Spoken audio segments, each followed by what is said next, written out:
It's a good time to be Indigenous. I am here with Devin Destiny. Hey.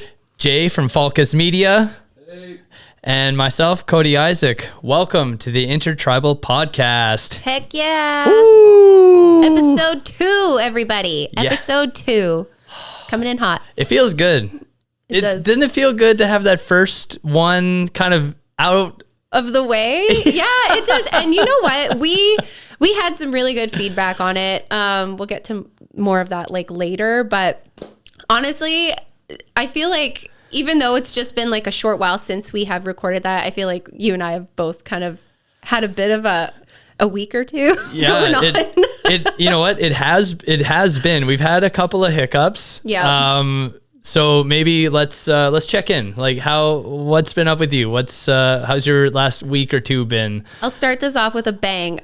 Remember how I was talking about getting to have that like fun release time, like recharge that energy, and I went out of town with my husband and met up with some of our friends in Alberta, and I ended up like having a little too much fun, lost my phone.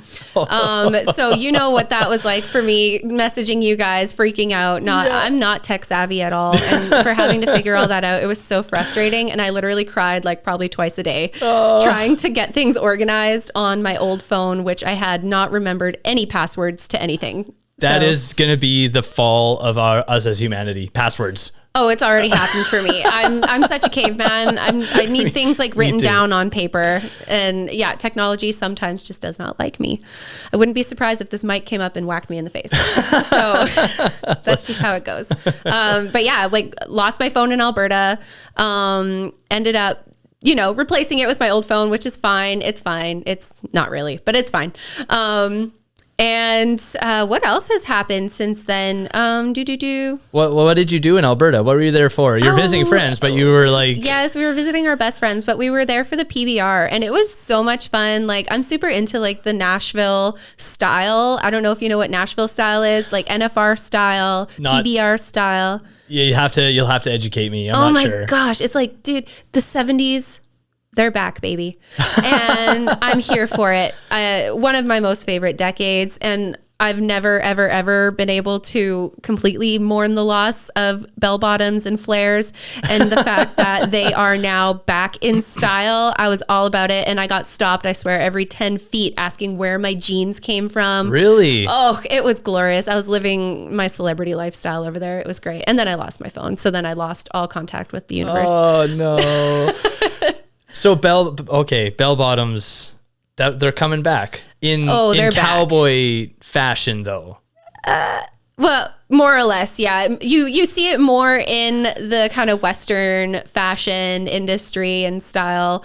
A little bit here and there with some of the young kids. They're bringing back some of this. It's cool because they all like, we started this. It's like, no, you guys did not. I did that when I was like way younger than you. So no, you did not. And then my mom did that too. So, styles come back, and I love that because I'm kind of a clothes hoarder. That's another thing that's been happening. I cleaned my closet. Whoa. Super proud of myself. And any skeletons in there?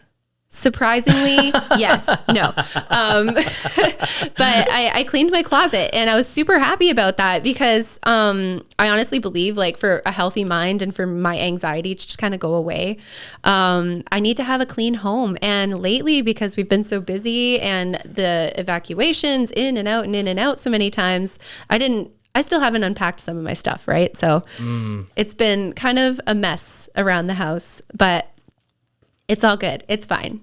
I just put my rose-colored glasses on and forget it's there. I seen a lady actually in the lineup at Shoppers, I believe it was, and she actually had rose-colored glasses on. I kid you not, like rose lenses and the frame. And I was like, I just kind of had a chuckle to myself, and because I've always heard the saying, but never actually heard anyone or seen anyone wear rose-colored glasses before. I love that. I bet you anything it was my friend Caitlin or my friend Lila, because they both rock them. It might have been. Yeah. Very edgy, eccentric person. Then yes, that was her. Gotcha. But yeah, no, that's awesome. Aside from like my messy closet makeover, hanging with the kids, doing the old farm thing. What else happened? I got to sing the national anthem at the Remembrance Day ceremony, and I put my Devon spin on things. I switched up some lyrics. To me, it was kind of important to do that. Yeah. I feel like our national anthem, and this is no disrespect to anybody who has served in the armed forces at all, but I do believe, like, I've heard of all of the racism and sexism there. Like, I wanted to subtly change the lyrics so that it was more inclusive, and I reached out to some of my Two-Spirit friends, asking them, like, what do you think of the lyrics like this? And they were like, hands up, we approve. And I was like, okay, great. Yeah. Awesome. Because I feel like if we have a national anthem, it should embody and embrace everybody. And I also included, like, you know, I switched creator in for God, and, nice. You know, just little subtle things here, but I made myself feel very proud about it. And I see other artists and singers doing it too. And hey, like, I'm here for it. I'm standing with you guys. Yeah. I think that's awesome. I think, it's brave. It's bold in a way, right? I mean, like, there's some things that, like, you know, having that thought and that feeling in your heart to say, you know what, I'm just gonna just a little adjustment here, and I think it's gonna make this song, you know, more have an impact. Yes, yeah. Thank you. That's what I was trying to say. Little tweak for a big impact. Yeah, because I mean, I don't even know how this came about, and I don't want to dive down this rabbit hole too much.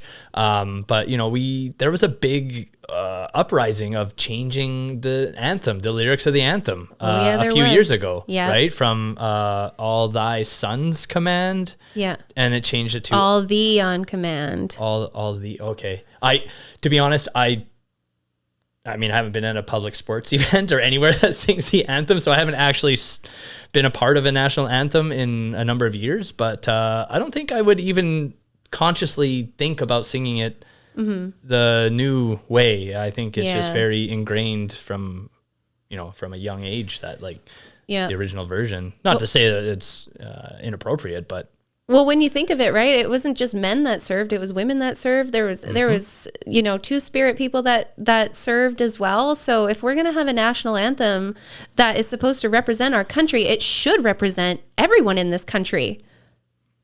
Right? Yeah. And not be sexist, is my point, or racist. Yeah. And, you know, we've been talking about, like, certain prophecies and stuff like that too, coming about, like, with all the white animals coming, and how there's certain changes happening in the world. And, you know, it's kind of great that we get to be here and live through that, even though, I mean, I saw this meme on Facebook and it was so relatable, but also I was just like, but I'm kind of glad I'm in this lifestyle here and now. But I'm so tired of living through historical events. True. Very true. Yeah. It's heavy, but also amazing to witness, like, a transformation of not just our country, but, like, the world. I don't know. I've seen a lot. There's a lot of change going on, and it's more than I think a lot of us can keep up with. Yeah. We're, you know, in terms of society, in terms of our landscape, in terms of our environment, everything's changing really fast. Finances all over. Yeah. Well, anyway, enough about me and my stuff. What's going on with you, Cody? Hey, you have good stuff.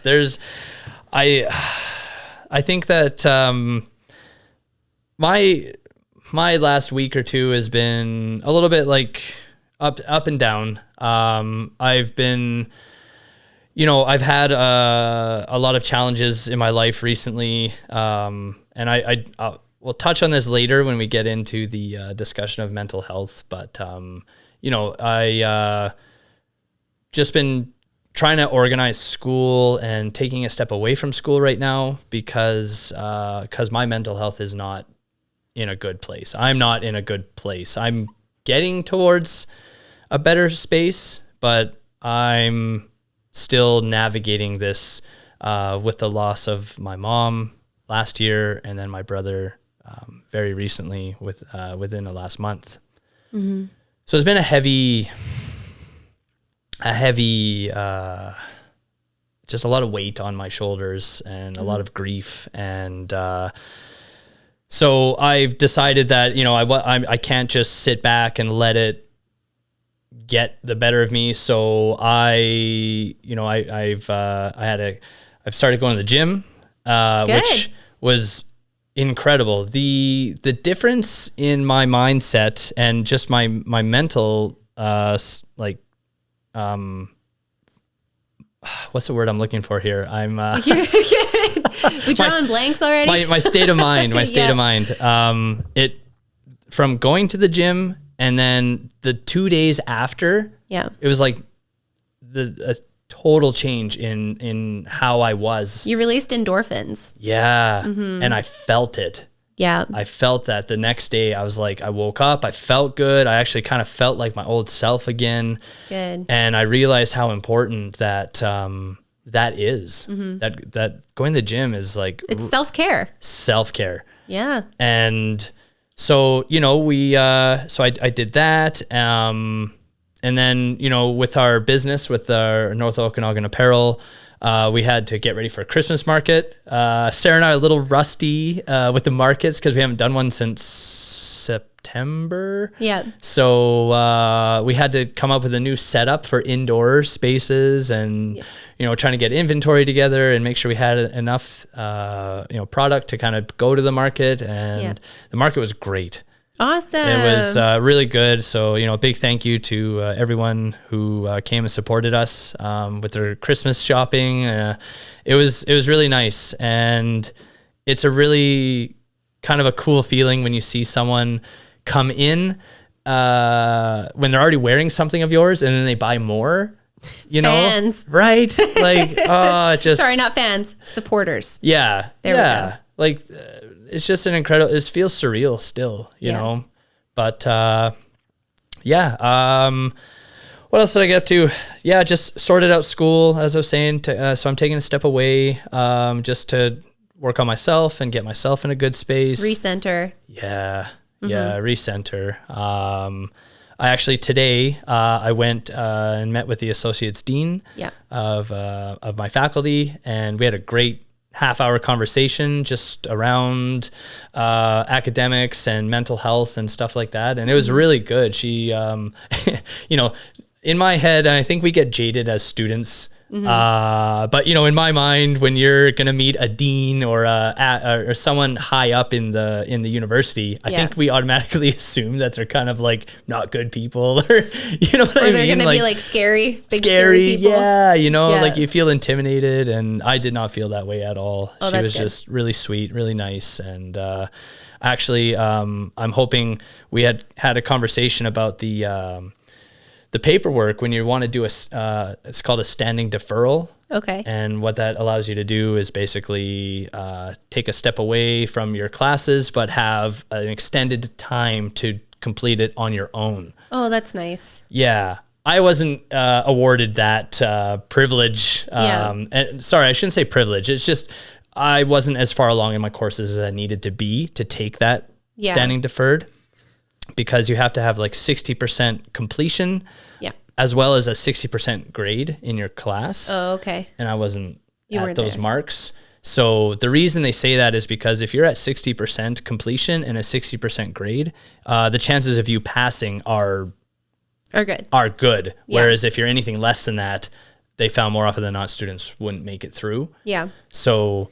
it was, but it's really difficult to understand. Like it's a big, long write-up of this document that you have to read and understand. And so we had a conversation around that. And so I might be helping in the future with rewriting this in a more simpler way, just for students to read it and understand.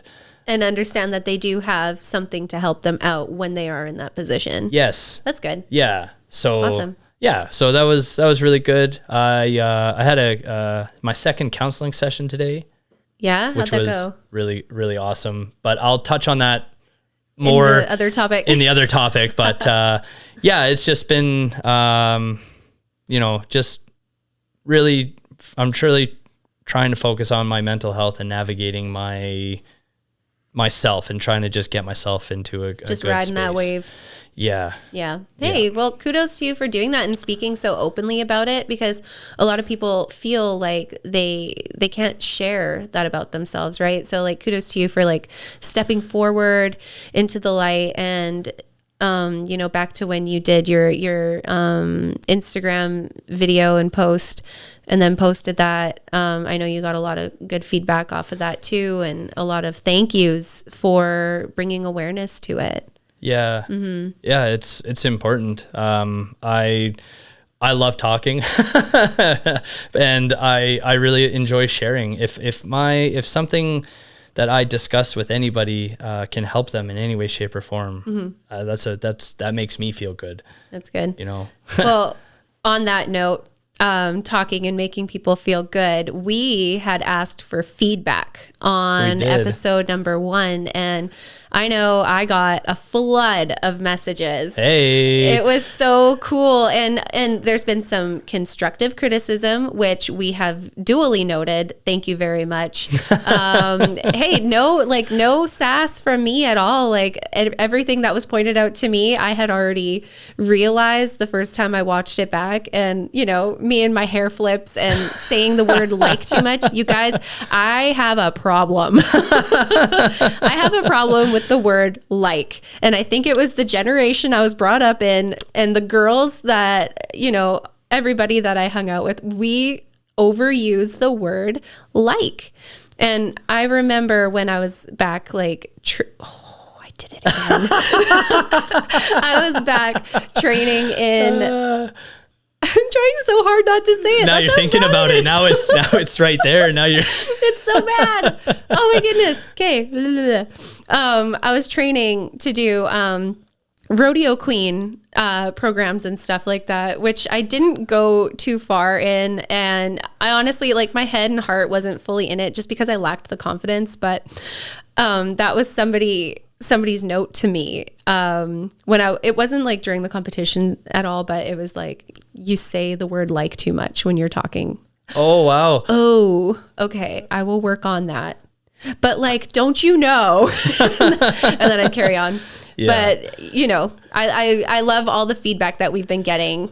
Yeah, it's been you are much more active than I am on social media, which I'm in awe of, and I would really like to learn how to do that better. But yes, the feedback, it's been great. Everyone's a lot of positive feedback, and there's just been, it's just nice to hear that people are enjoying episode 1. Mm-hmm. And we are hoping to continue to put out good content that people can relate to and enjoy and just sit back and be a part of, Yeah. I love the conversation that it sparks too. And this is something that I'm going to say to everybody too. If you like what we're doing, please like our pages, subscribe to our pages, leave comments. We appreciate all kinds of feedback.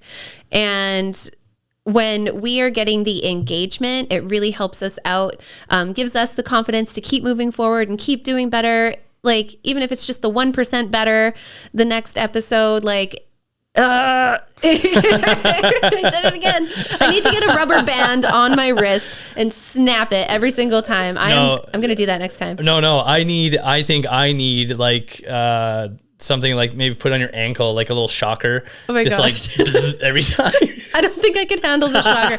I'd rather do the rubber band. That's the shocker just seems like a bad idea for me.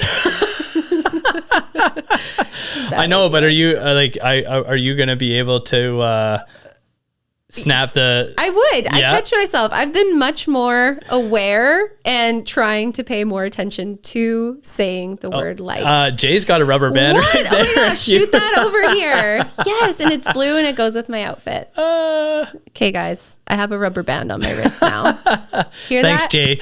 Ouch. Okay.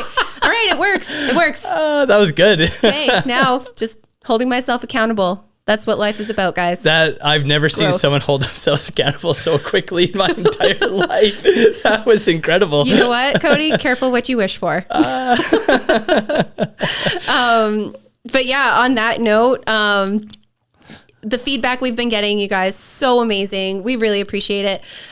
One thing we have been asked to do, and we even talked about this in episode 1, is doing like a quick Q&A. We were going to do like the 21 questions thing, but we're going to keep it a little short because him and I can just go off. Yeah, you're not wrong. It could turn into like 50 questions very Easily. quickly. Yeah. Oh, gosh. or we might not even hit 21. It might just Totally. be 5 questions or 10. Well, I mean, should we rock, paper, scissors for who gets to go first? No, because I don't win at paper, rock, scissors. My track record at paper, rock, scissors is not great. Today's your day, Cody. Let's try it. So how do we play though? Do you do like, is it 1, 2, 3, go? Or do you just do 1, 2, and then go? I don't know. I'm like rock, paper, scissors, boom. Okay. That's how I play. Okay, cool. Let's All do right, it. so Okay. you ready? Okay. Oh gosh. Rock, paper, scissors, bomb. Bomb? Hit you with a bomb. What? Okay, I win anyways. That is not a thing. You can't. Again, can't- Sagittarius nature, super competitive. I can't believe that you just rewrote the rules like that. That's okay. All right. Sorry. Nope. I'm full of secrets sometimes. I had a secret weapon. So does that mean I'm asking you first or you're asking me first? No, then? I'm going to ask you first. Oh, okay. Gotcha. Yeah. Darn. Okay. Serious, super serious question.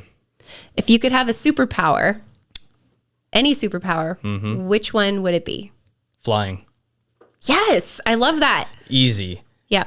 And the reason I say flying is because when I do have lucid dreams, I fly more often than not. And I'm like, oh, I'm flying. This is amazing. And I'm like, but I'm dreaming. I'm like, what if it just stops? I'm like, I better land and then see if I could do it I'm again. dreaming. I better land in this dream. I'm going to land this thing before I wake up. Well, I just want to make sure that I have the ability to fly. Yeah. You know, that it's not just like oh, look, you're flying. I want to know that I can control that. Yeah. So then I stop and then I like jump up like Superman style and then I'm back flying again. I'm like, yes, this is incredible. It is the most freeing, incredible feeling in the world in dream flying. I understand what you mean because I actually totally have the same dreams. I always dream that I actually like morph into a hawk. Whoa. And I'm flying over Mary's Emerald Bay and it's always the same dream. It's a repetitive dream and it's literally like it feels like I'm being dangled from strings out of the sky just gliding. Whoa. And I can see all the land and it was before there was houses. It's like I'm back in time as this hawk. Wow. Right? So I agree with you. I would totally choose flying as the superpower. So if I asked you the same question, that would be your answer? Was that the question you were going to ask me? Well, I feel like it's fair. We should have...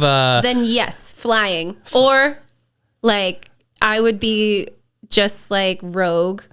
Or is it Rogue or Phoenix? Is that the same person? No, Phoenix. Yeah, Phoenix is... She's got all the cool telekinesis powers. Isn't... Yes. That's what I would want. Because she could fly too. So yeah, I want telekinesis. Wow. That would be really cool. Like even if you could combine the two, I think that'd be pretty impressive. I see now like they're like, have you seen recently, like people are creating hoverboards. People are doing those jetpacks now, like the water powered ones. Like we're getting into a new area of being able to kind of fly. It's like Back to the Future. Oh man. We all thought we were going to have hoverboards by this point. All of us, every single one of us. Yeah. Well, I mean, hey, wasn't it somebody local to our area that actually like built one and like drove all around the Okanagan on one? Or was that like another area? I don't know. You don't remember hearing about that? I mean, it was years ago, but I remember seeing it in the newspaper back when I used to read the newspaper. I remember seeing something about someone in our area driving around like this hovercraft thing. It might have been my China days when that happened. Possibly. You missed out on a lot over here, hey? Oh, did I ever? Yeah. Okay. Well, dude, you got to ask me a question now. And yeah. I'm trying to think of a question. I'm not good on the spot. When it comes to questions, I overthink it, but I got one. I'm ready. Okay. So can you tell everyone about how it is you got into your spiritual medicine? Ooh, oh my gosh. I feel like this needs like its own episode because I could talk about this forever and ever and ever and ever. Where to start? It began with very vivid dreams as a kid. Yeah. It also kind of, my mom, I have to say my mom was a huge influence for me. She was a very spiritual woman, taught me a lot as a child. And I would have these experiences, and I give kudos to my mom for always making me feel comfortable enough to kind of talk to her about it. Yeah. So she kind of encouraged me to keep going, whereas a lot of parents get freaked out when their kids can do like freaky things or see freaky things, and they just like, oh, it's in your imagination, and they totally shut it off for kids. And it's, to me, I'm like, that's not okay. Like with my daughters, like with Winter too, like I'm very on. Hold on. I did it again. Okay. My arm hurts. So the sweater got the brunt of that one. But Winter, anytime she's having like those moments, I want her to feel comfortable talking about it with me. And the way that my mom made me feel comfortable talking about it with her. My mom even went so far to bring me to psychics and stuff. Whoa. And so did my dad's ex-wife, my ex-stepmom. She was somebody who was also very spiritual and in tune, and also encouraged that within me, because she would see things and I would see things, but nobody else would see it. And then we would look at each other and be like, did you just see that? Yeah. Okay, cool. I'm not crazy. All right. That's incredible. So we ended up doing like past life regression sessions, and I found out quite a bit of stuff that, you know, it was just wild for me to talk about right now too. I don't want people thinking I'm too woo-woo or crazy or anything. Maybe we'll get into that when people feel comfortable with me and get to know me a little more. Heck yeah. But it started at a very young age, and I was always the spooky kid. Like I was always the one telling the scary stories to kids, because it didn't really scare me, but I had fun scaring other people. Yeah. And, you know, my mom taught me how to block out energies, how to tell them to go away, how to say no. A lot of us kids have been taught that. Those who like parents in the Indigenous culture, it's just something that we don't shame about. It's something that's kind of encouraged, and we make very aware with kids, as it should be. It should be. You know what, there's forces in the world, and you should know how to kind of deal with them. Yep. And that's kind of where that all started for me. And then I guess finding out more of my lineage, and also just having a natural attraction to it since I was a kid. Like I was probably Winter's age, where I was dressing up as a witch every day, and my friends would be princesses, and I'd be like, I'm the scary witch and I'm going to cast spells on you. And yeah, maybe I did start out a little dark and evil, Morticia Addams style meets Elvira and all those other amazing dark goddesses. But it started at a very young age, and it's never gone away. It's always continued. And you know, if my parents would have let me have my way, I would have been straight up goth. No joke. Yeah, I think that's incredible. You are one of my friends who has that ability to see different things that others can't. Yeah. I have other friends who have told me of things that they've seen that others have not. Yeah. And I'm not one of those people. I don't have that ability. I can't see the things that maybe you can see, but it doesn't mean that I don't believe that it's real or that it doesn't exist, because I think we as people have this ideology of like, oh, if I can't see it, it's not real. It's not real. And that's so false. You can't see air. Is that not real? Like, yeah, exactly. you can't see germs. Is that not real? Effect of air and the effect of germs. So You can, 100%. True. I'm a see it to believe it type of person. So Yes, you Did are. you guys just hear that? Jay just said he is a see it to believe it kind of person. So, careful, okay, Jay, careful what you wish for. I'm going to make some things happen. Just kidding. Maybe. I get that though. I understand that because I do know of several other witches or women and men in the spiritual communities who are also the same way with their cultural teachings. Mm-hmm. They are taught certain things. Like, I can't see certain things from your culture because to me it's not real. Mm-hmm. But this is where, like, oh my gosh, like, this is also going to be another episode for another time, because I would like to talk about how in all different cultures there are certain grains of truth in mythology. I'm somebody who believes, like, everything in the Bible, like, yeah, there's so many lessons in there. There's so many things to live by in the Bible. Am I a religious person? Hell no. Do I think that there is beauty in all religions? Yeah. Do I think some religions are fucking crazy? Absolutely.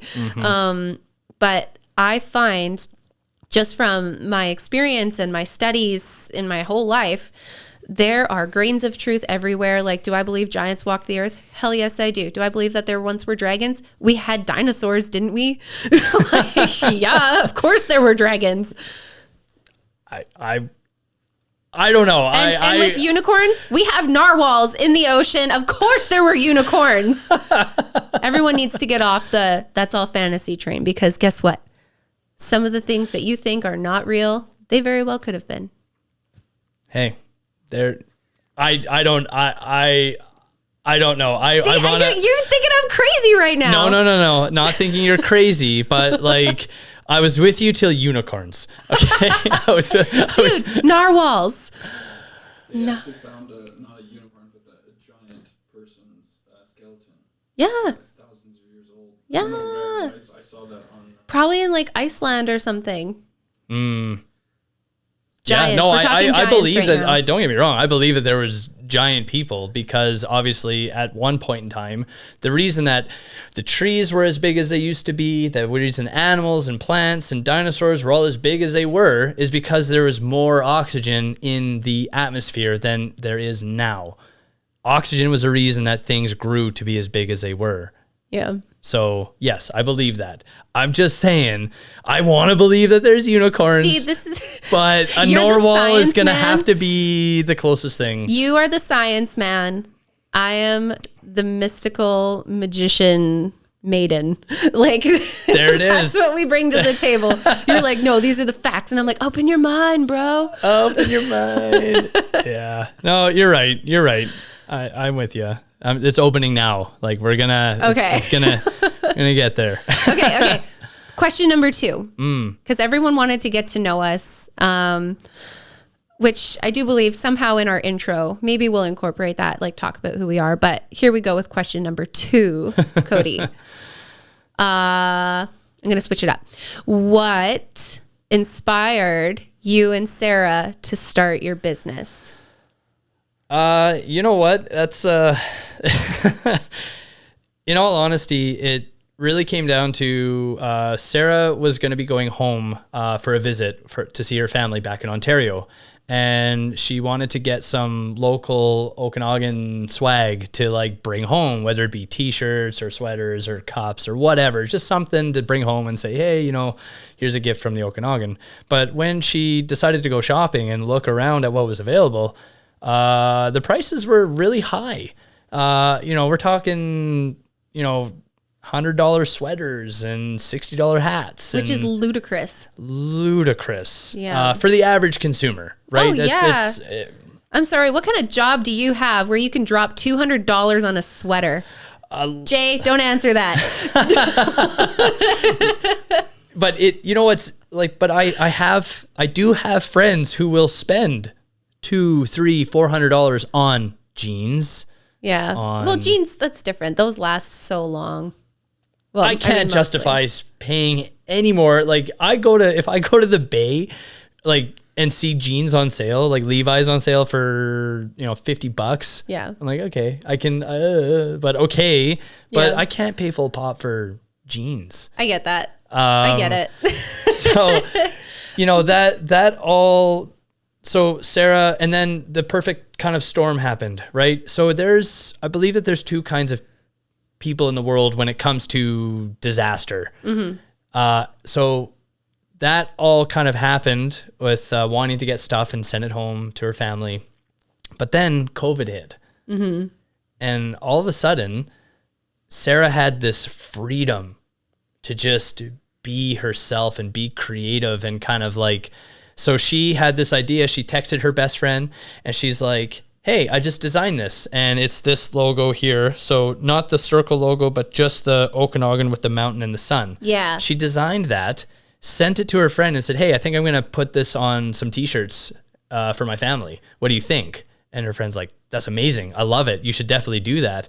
So what turned into like this thing that was meant to be just for family and friends, we realized very quickly that we had something. Yeah. And so it started off with heat transfer vinyl. Yeah. And a heat press, and we had the Cricut out, and we were making t-shirts and sweaters, and Sarah decided to make a Facebook page. We're testing the water, seeing, hey, would people buy this? Are they interested?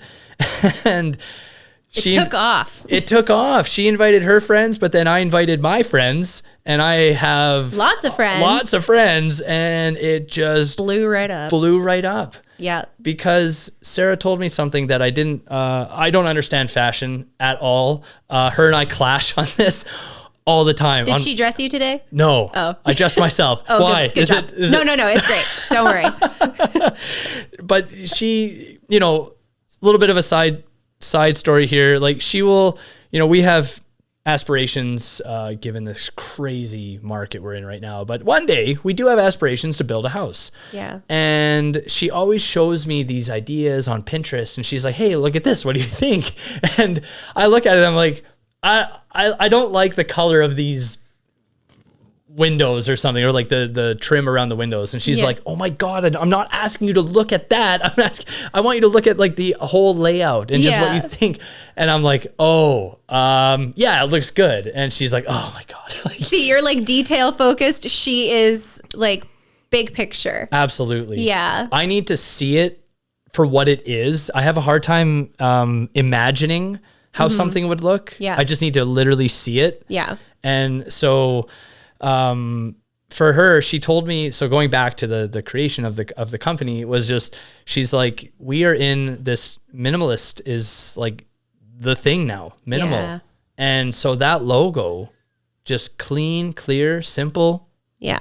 People were attracted to it. They're like, hey, that's nice. It's not busy. It's not, there's not too much going on. And so that was the original logo that she created. Yeah. And from there, we incorporated our branded logo because just having Okanagan, no one knows who we are. So we decided to have we needed to create like a short story. Yeah, exactly.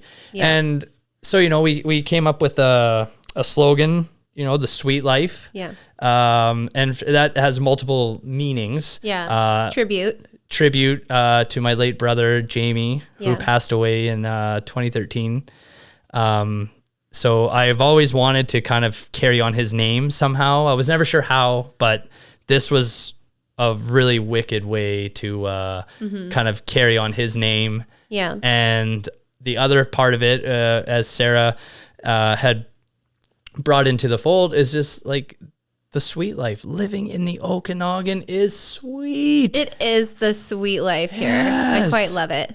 Yeah. It's like year round. I mean, granted, this year's been a fucking write-off, but on a normal year, it doesn't matter what season it is. There's always something going on. It's beautiful. People come here from all over the world to enjoy the winter and the summer and the seasons in the Okanagan. We have like celebrities and like sports stars and all sorts of people here all the time. And it's so cool. Like, honestly, I feel like the Okanagan is like utopia. It is. Yeah. And we're seeing it. Yeah. We are seeing it turn into this almost California style of like, Yes. you know, migration of people, and it just attracts. I love that you said that, because I always tell people the Okanagan is the California of Canada. It is. 100%. Yeah. Yeah.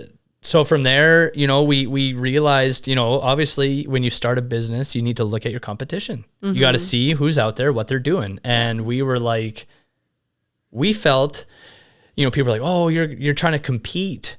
Nah, we're not. We're really not. We felt that there was space for us in the market for an affordable yet quality, good material product that we could produce. And that's what we've done. Love it. So that's how we started. Yeah. So you know, it's man, learning curves, ups and downs, like, you know, That's business, baby. that's business, right? So it's been amazing. And honestly, you know, just having the support of our friends, our family, our community, has been everything. That's the only reason we have been successful, is because of the people who have embraced us and who have like bought our stuff and said, hey, you know what? I love your product. I love you guys. This is great. You know, without that support, we wouldn't be anywhere. So thank you to everyone who's supported us on our journey so far. Yay. Woo! Yeah, no, I remember when you guys first started your company, right away I bought a toque. Yeah. And I bought my mug, which is here today with me Hey. right there. Yeah, had to bring a coffee today because I'm running on like no sleep. But I bought a sweater as well. And it's funny because I bought all of that for Ryan. I bought the coffee cup for myself, but I bought the sweater and the toque for Ryan. Yeah. Do you think he gets to wear it though? No, I'm always wearing it. I call it our sweater and our toque. I'm glad you said that, because I've learned this the hard way in my 3 years with Sarah. I don't own anything, actually. Do you guys share socks too? Because I also steal Ryan's socks. How can you? I guess you could. Yeah, I was like, you couldn't do the other way around. Like, he couldn't steal your socks. No, it would basically fit like a toe. Yeah, it'd be same with Sarah. She doesn't steal my socks, thankfully. But you know, we share sweaters, t-shirts. Yeah. You know, but yeah, it's no, nothing. I don't own anything. It's all ours. It's ours. Right? Yeah. No, I steal his work socks to wear in my gumboots when I go out to do like farm chores and stuff. And then he comes home like, where's all my clean socks? I'm like, I don't know. You mean our socks? All right. Yeah. I got a question for you now. All right. Truth or dare? Just kidding. No. So tell me, you know, what drives you to do the work that you do, in terms of like, you are very active with the horses and cattle. You have been a big, what's the word I'm looking for? Like a big voice in that community. And so I just want to know, like, what motivates you to continue working with animals and doing advocacy and, you know, and your farm, and like, why is that a part of your life? Oh, geez. That's, you know what? That's like a loaded question, because no, it's good. It's good because, I'm not going to say everything was hunky dory and perfect for a long time. Like, animals to me are therapeutic. And I do believe like there are people in the world who definitely do not deserve to have animals. And that was a big part of me joining like the feral horse community. I was so tired and sick of seeing all these horses like out in our community. We have one of the most dangerous roads in Canada, and I think it's ranked like number 3 really dangerous roads in like BC or something. Oh, I had no idea. Yeah, it's pretty bad. And people just fly, like they treat it like a racetrack. Yeah, they do. And you know, living out where we live, you think we wouldn't be hearing sirens, we wouldn't be hearing all that, but because people drive like fucking morons where we live, I hear sirens going by on the daily. And I'm always, and it's funny because like, well, it's not funny, but like the power will flicker And then everybody immediately is on Facebook like, who did it? Who's in the accident? Who hit the telephone pole? Which area of the road is it? All the neighbors talking. And sometimes too, like there were really bad accidents regarding cattle or horses. And it's because like some of the fencing, like people can't afford to fix their fencing. People can't, we also live in like an open range area. So for a certain amount of time during the year, animals are allowed to roam wherever the hell they want. Guess why? Because that was their territory first before colonialism. Sorry, I'm getting really heated here already. Tone down. Before colonialism came to be in our country, there were no borders. There were no fences. There was none of that. There was freedom. Yeah. You and just to go back a little bit, you live on a dangerous corner. A very dangerous corner. That is a passing lane, which makes no fucking sense. No. I've told not chief and council, but I've told family members on chief and council, like we need to do something about that spot and then several other spots on West Side Road because there should not be passing lanes there. I almost get smoked going out of my driveway probably once a week because somebody starts passing before they should. Yep. And almost either T-bones me and my children, hits me head on while I'm turning into my driveway, or rear ends me because they obviously like don't know how to use their fucking brakes or eyes to see. And it's like a blind corner and it's a very dangerous spot. We actually had this summer, we had somebody airlifted out of our field right before we got to harvest our hay, which I was so upset about, but thankfully somebody on the emergency crew was on top of it because they know farming. Shout out to Frank, our noose. Love you, buddy. The helicopter was flying in and we had somebody out there baling our hay while this happened. And this helicopter comes flying in, dust all over our hay scatters everywhere. I'm like, I swear we lost a couple bales. And poor Frank, he was just like, no, you guys get over there, like pointing to the other end of the field, like, what the hell are you doing? They're trying to gut their hay here. And Ryan was devastated. Our guy that washes all the trucks had just finished washing all the trucks and they were just coated with dirt. And we were like, this is fabulous today. Like we're getting work done here and y'all crazy people driving like crazy just kind of came in and threw our day upside down. But, you know, we wished them safety and stuff anyway, right? But it's super dangerous road that we live on. And with the horses and stuff, it was honestly like, it was heart-wrenching seeing animals like belly up, legs in the air every day, multiple animals sometimes even. And it was always people, like they're not to say that there weren't people from our community hitting the animals, but it was most people who were not within community. Mm-hmm. So it actually became a bit of a racial war where people were saying, those fucking Indians don't take care of their animals and la, la, la. And I'm like, shut the fuck up. You guys don't know what you're talking about. First off, this is open range. Secondly, it is 60 kilometers, 50 kilometers in certain areas, 30 kilometers in certain areas. What the fuck are you doing driving 120? It's terrifying traveling down that road sometimes, especially like working hours, like to and from work hours. Mm-hmm. Terrifying. Do you know what the worst part is? It's hardly ever the young people. It's actually the old people. That's the worst part. I actually stood on when I was first starting to really chase horses and get really angry about it. Like my face was pretty well known around Vernon because I was lighting people up. Yeah. And I was taking my phone. I was standing at my driveway and somebody even tried to say that I was trying to impersonate a cop. And I'm like, here in my Carhartt onesie and this and that. No. I'm here videoing you guys so you can see how fast you're going past my house.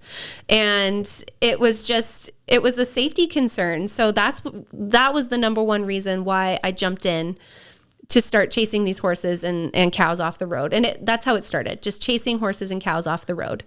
Yeah. I did it with a big old pregnant belly. I would put my truck in park, throw my hazards on so people could see that I was there, which is what you're supposed to do. That's safety first, guys. Safety 101. Throw your hazards on.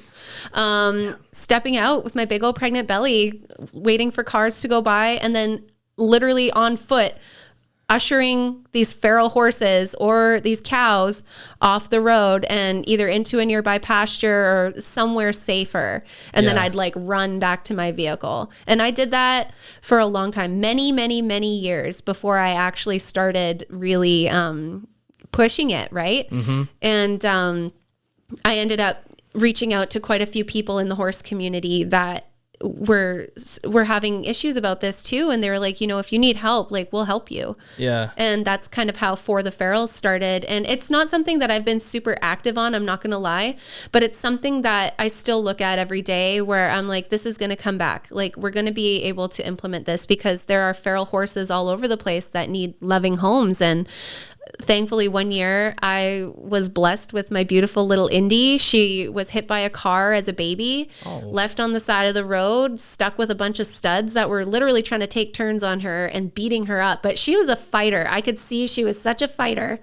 Even with her banged up leg and shoulder, she would still wind right up and kick those studs right in the face. And, my cousin and I, and then our friend, Michaela, we all kind of just decided one day, like, you know what? We're going to go get that horse.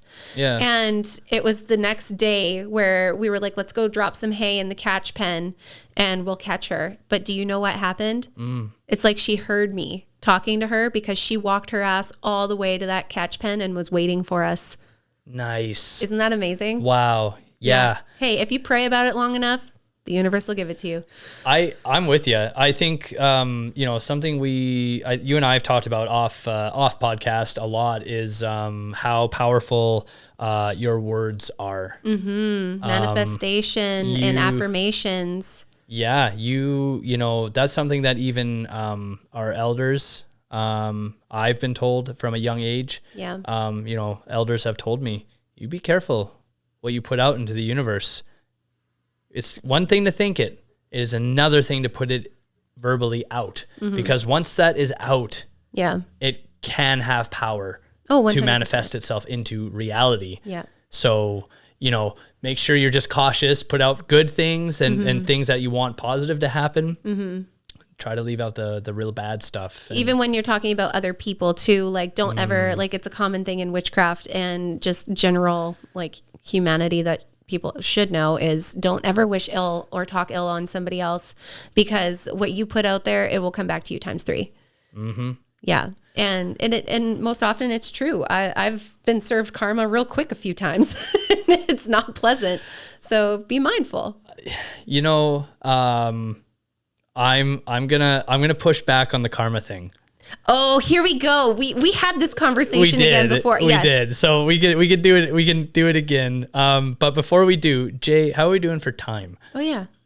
52 minutes. Oh. Okay. Okay. We'll make it quick.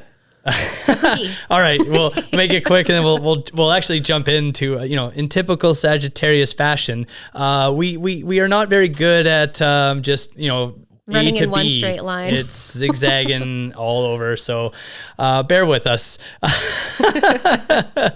Okay, so karma. The reason, and I trust me, I was a big karma person. I believed in it. I truly believed that it was a thing that existed. And then I met our wonderful mutual friend, or family, if you will, Chris Owens. Oh, yes. And, he's a big history person. He loves history. Him and I, we really bond over that, talking about historical events. And, I brought up karma for some reason, and he's like, karma? He's like, you believe in that? He's like, I'm shocked. As someone who loves history as much as you do, I can't believe you believe in that. And I'm just kind of like, huh? Like, what do you mean?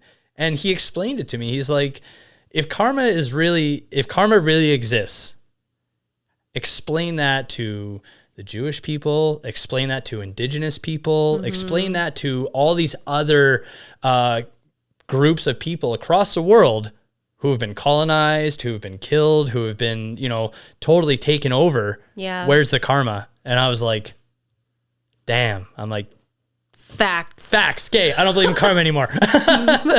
Mic drop. I do believe that. I do believe in universal law and law of attraction. That I can get behind. Yeah. That I agree with that. Yeah. I feel like the only way you could believe in karma is if you believe you deserve bad karma, or if you put that out there again. If you do, if you vocalize that and put that out into the universe, okay, then it can be karma, right? But then again, I do hearing what you say, what Chris said too, and hearing it in his voice too. I'm just like, dang, Chris. right? Yeah, man. Yeah. Got me thinking, the wheels are turning. Shout out to Chris Owens. Love you, buddy. Yeah, buddy. On that note of karma and being mistreated, let's get on to that topic you're so hot about right now. Let's talk O'Keefe, man. Oh, What do you think about that whole debacle going on? Because quite frankly, it makes me dizzy and also makes me very ragey.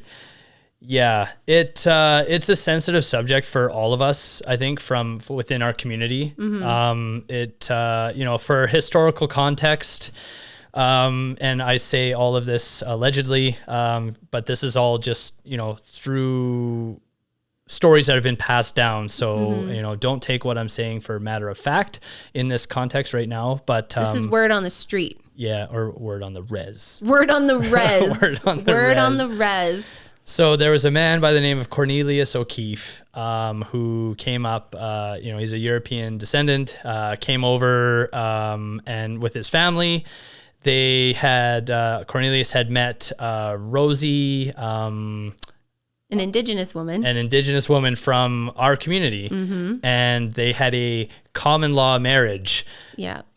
because it was kind of a, taboo faux pas if you were a white man and legally married an indigenous woman. This was kind of frowned upon at the time. So he had a common law marriage with her. Promised her a good life. Had 2 children. One, their son had unfortunately passed away, but the daughter was born and raised around O'Keefe Ranch. Rosie worked on the ranch as well, from what I understand. And that is how Cornelius obtained the massive amount of land that he has, is through that. Literally got it through nothing. Through nothing. Yes. So this is... It's a common issue a lot of our women had faced. Yeah. And even if you want to go, this was back in the late 1800s when this all took place. But even if you want to fast forward, when it came to white men marrying indigenous women, well, indigenous women were no longer allowed to obtain status. Yes. So they're no longer indigenous in the eyes of the government. Which is fucked. Yeah. So makes no sense. So that's kind of, the story of how O'Keefe Ranch was obtained, as many colonizers came over and got land through those very means by common law marriage. And so fast forward to where we're at now, the Okanagan Indian Band has put forward a down payment, and with the plans to acquire the land, land back. Yes, land back. I'm glad you said that, because the price tag on this land, $28 million. That's also fucked. $28 million, and that is what the land is worth now. So, it's really interesting when we sit here and talk about land back, and the government talks a big game on reconciliation, specifically now. Provincially, the provincial government doesn't have any, from what I understand, they don't have any rights to the land per se. It's all federal land. So even though the BC government is all about reconciliation, the federal government has still yet to really acknowledge and implement any sort of step in that direction. So, so we're sitting here. And the citizens of Vernon, to be exact as well. Yeah. A lot of people, feathers are ruffled over the fact that indigenous people are going to get their land back. Yeah, but we're getting the land back for a very, very hefty price tag. $28 million isn't chump change. That's not like a... Compared to the wife swap that O'Keefe made, it's ridiculous. Yes. Yeah. Oh, sorry. And thank you for bringing that up. I had forgot that. So O'Keefe... again, allegedly, once he was with Rosie and they had their children, he obtained the land. Well, now he was ready to make his life in what his family would have wanted it to be, and that was being with a woman of his own culture and community and race. So he went down to California, brought her up. Her name was Mary Ann, and then they actually got legally married, and the rest is kind of history. And then the other woman was booted off her own land. Oh, okay. So she was. Okay. That's what I understood. And again, allegedly, that's just what I was told, is that like her and the daughter kind of got booted off. Yeah. And it was like, what do you mean? Like, this is my home and we built this. And again, it's really sad to me. But continue on. Sorry. Come back with the facts, bro. So, we're here and now, and the Indian band has an opportunity to purchase this land back. And it doesn't sit right with me. I'm sure it doesn't sit right with a lot of our community members for this price tag. Mm-hmm. Why are we sitting here trying to drum up $28 million to purchase something that we have already put a land claim into? Mm-hmm. There is legal documents saying that we acknowledge this. We are telling the government these are traditional lands. Mm-hmm. So not only did the family who owns it, they have this land, and now they get to make a $28 million profit off of something that they didn't even pay for in the beginning. Yeah, I'm not okay with that. No, it's wrong. And I understand the world we live in, and that nothing is for free, but do the right thing. Exactly. That's what I was just going to say. Like, for once, a chance at reconciliation is literally at your fingertips, and all you can say is, "Where's my money, bitch?" Could you imagine, like, how, that's something I've always thought about.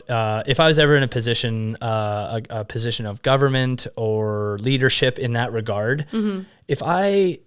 If I could do one thing to right a historical wrong, mm-hmm. and even if it meant that I served one term as whatever position I sit in, but if I could get something done that righted a historical wrong, I would rather go down being loved and being like, you did something that no one else had the balls to do. Mm-hmm. Thank you for that. Yes. I'd much rather be remembered for doing something good than being something bad. Something great to promote unity. Yes, exactly. And real reconciliation. Yeah. Yeah. So, there's, when it comes to, I wanted to take this chance to kind of talk a little bit about our legal system, mm-hmm. and how land, the province of BC specifically. So the province of British Columbia, 98% unceded territory. Mm-hmm. Unceded means that the Indigenous people of all locations across the province of British Columbia have never, ever, ever given up their rights to their lands, to the government. No. That's right. And yes, there are some communities who have gone the self-governance route, which is their choice. Mm-hmm. And, that's another story. But unceded territory really means something in this province. Yeah. And so, there's a very tough situation going on right now in the Wet'suwet'en Nation in terms of land and a pipeline being built, and, the people who are really trying to defend the land. Mm-hmm. And I just want to touch on this briefly. And just, there's the really messed up thing about how our legal system works right now is that in the eyes of the government, the people who have the say of what happens with any land within the reservation, mm-hmm.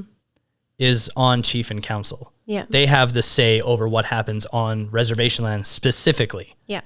When it comes to traditional territories, and speaking specifically to the Wet'suwet'en, is that they have their traditional leadership. Mm-hmm. They have their houses, their clans, and they have their hereditary chiefs. Hereditary chiefs. Yeah. Yes.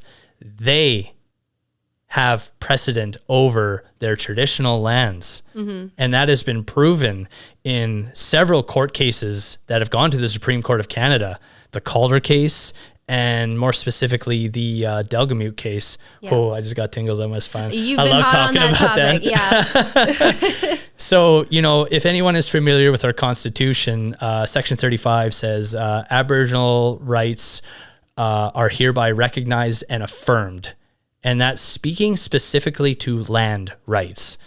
And so when it comes to these injunctions in that nation, in the Wet'suwet'en Nation, is Chief and council have said yes to this pipeline, is my understanding. And the hereditary chiefs, some of them have said no. And so when it comes to legal documents and the court, our premier, the government, has no say in what the police does. They're not like attack dogs. They're not like, go get them. Like they're not on like, you know, they don't have that ability to just tell the police what to do and when to do it. Yeah. The reason that these RCMP are fucking around and getting, you know, really creating a lot of problems is because the court upholds that. It is the judge who says, yes, this company has a right to build. So if they're blocking it, send in the RCMP to go tear it down. Because I said that they, you know, that they can do that, that they can continue that building. But the really, really, really fucked up thing in my head, and I keep thinking about this, is that Delgamuuwk case, the Calder case, specifically involved that nation. Yeah. They are that set the precedent for hereditary chiefs having control over traditional lands. So why are they not getting the control? So why are they not getting control? Exactly. You know the answer to this. I mean, I don't want to say it, but yeah. It's money. Yeah. Everything is about money. Which is stupid because if you think about it, I mean, everybody knows this by now. I'm sure we've all seen fucking Zeitgeist and all those other documentaries. Ooh, those were good. Yeah. Well, you know what? Money is literally nothing. It means nothing. It came from nowhere. It was created by a bunch of people that were like, I want to be rich, whatever that means.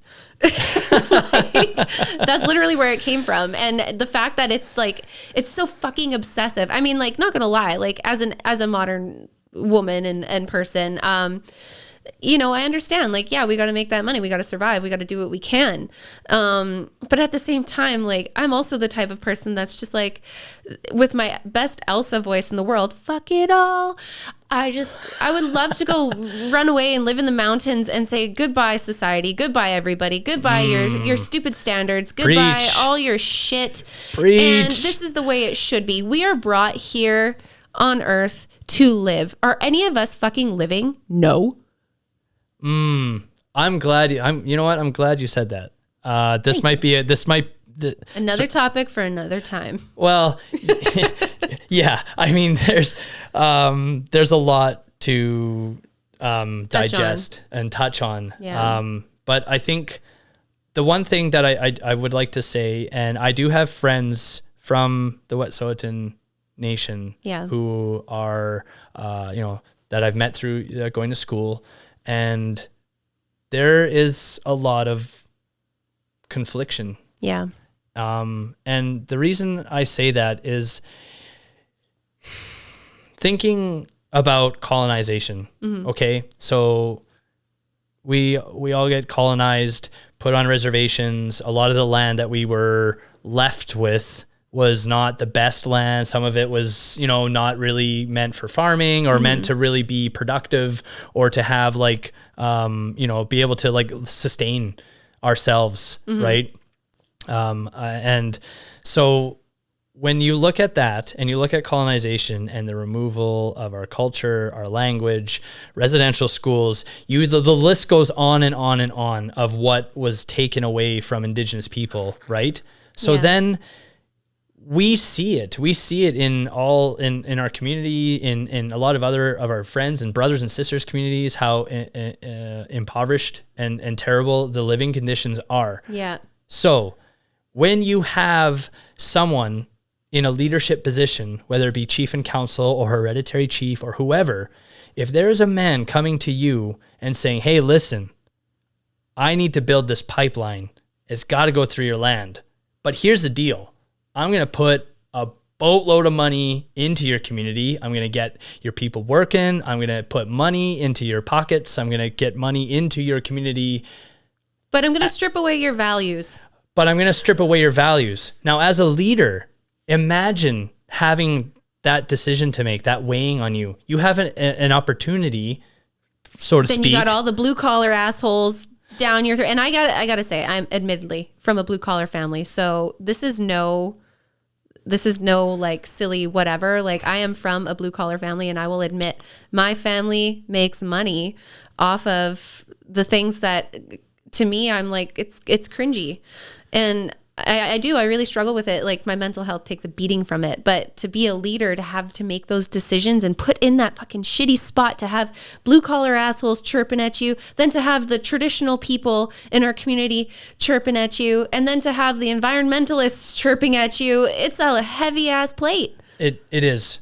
So therefore when it comes to those decisions, you know what? It's really easy for everyone to sit back and say, oh, I would have done this, or why would you do that? Listen, I'm not saying I agree with the building of the pipeline. Yeah.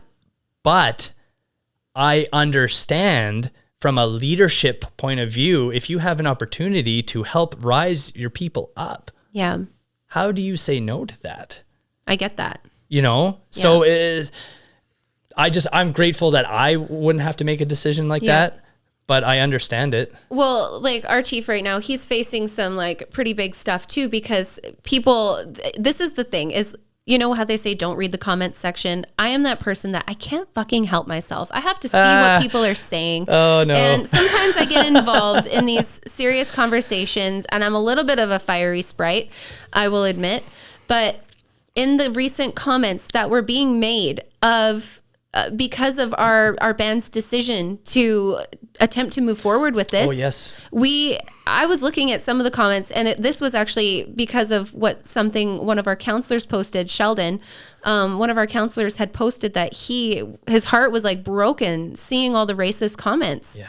And I had to go and look, and I went and looked, and right away, and I'm going to say his first name, Don, you're a fucking asshole. This guy named Don, he's a real Don asshole. He was making all these comments like, have you ever driven through a res? Haven't you seen the rundown shit that these are not stewards of the land? They don't take care. They don't do this. They don't do that. They ain't shit. Like blah, blah, blah, saying stuff like that. And I'm just like, and I said this before we started the podcast here, but I was like, those like moments where you just want to jump through a screen and beat the shit out of somebody. I had one of those moments with this person where I was like, dude, I'm about to go like virally insane on your ass. And I was very professional about it, I think. I did respond to him back, like, after I took a few breaths, respond to him in a way that I said, once you factor in drug addiction, alcohol addiction, so many different traumas inflicted upon our people because of the Canadian government, do you not think for a second and look around your own communities and see the same people who were mistreated by your own people living in the same conditions, having the same mental health effects because they came from a really, really hard place? Yeah. So how are you to fucking judge our people? Because you already know the truth. You already know your government is shit. You already know their dark history. Why are you pretending that Indigenous people aren't shit and that they don't have a chance at an uprising? Of course we fucking do. We're the most resilient people on earth, just so you know. Also, the fact that he said that that's a lie, basically. And I was like, are you kidding me? Dude, I want to take you to school. It was so bad. It is. And not that I don't applaud like your effort and know that like it is important to counteract these super negative comments. But I've also learned through a lot of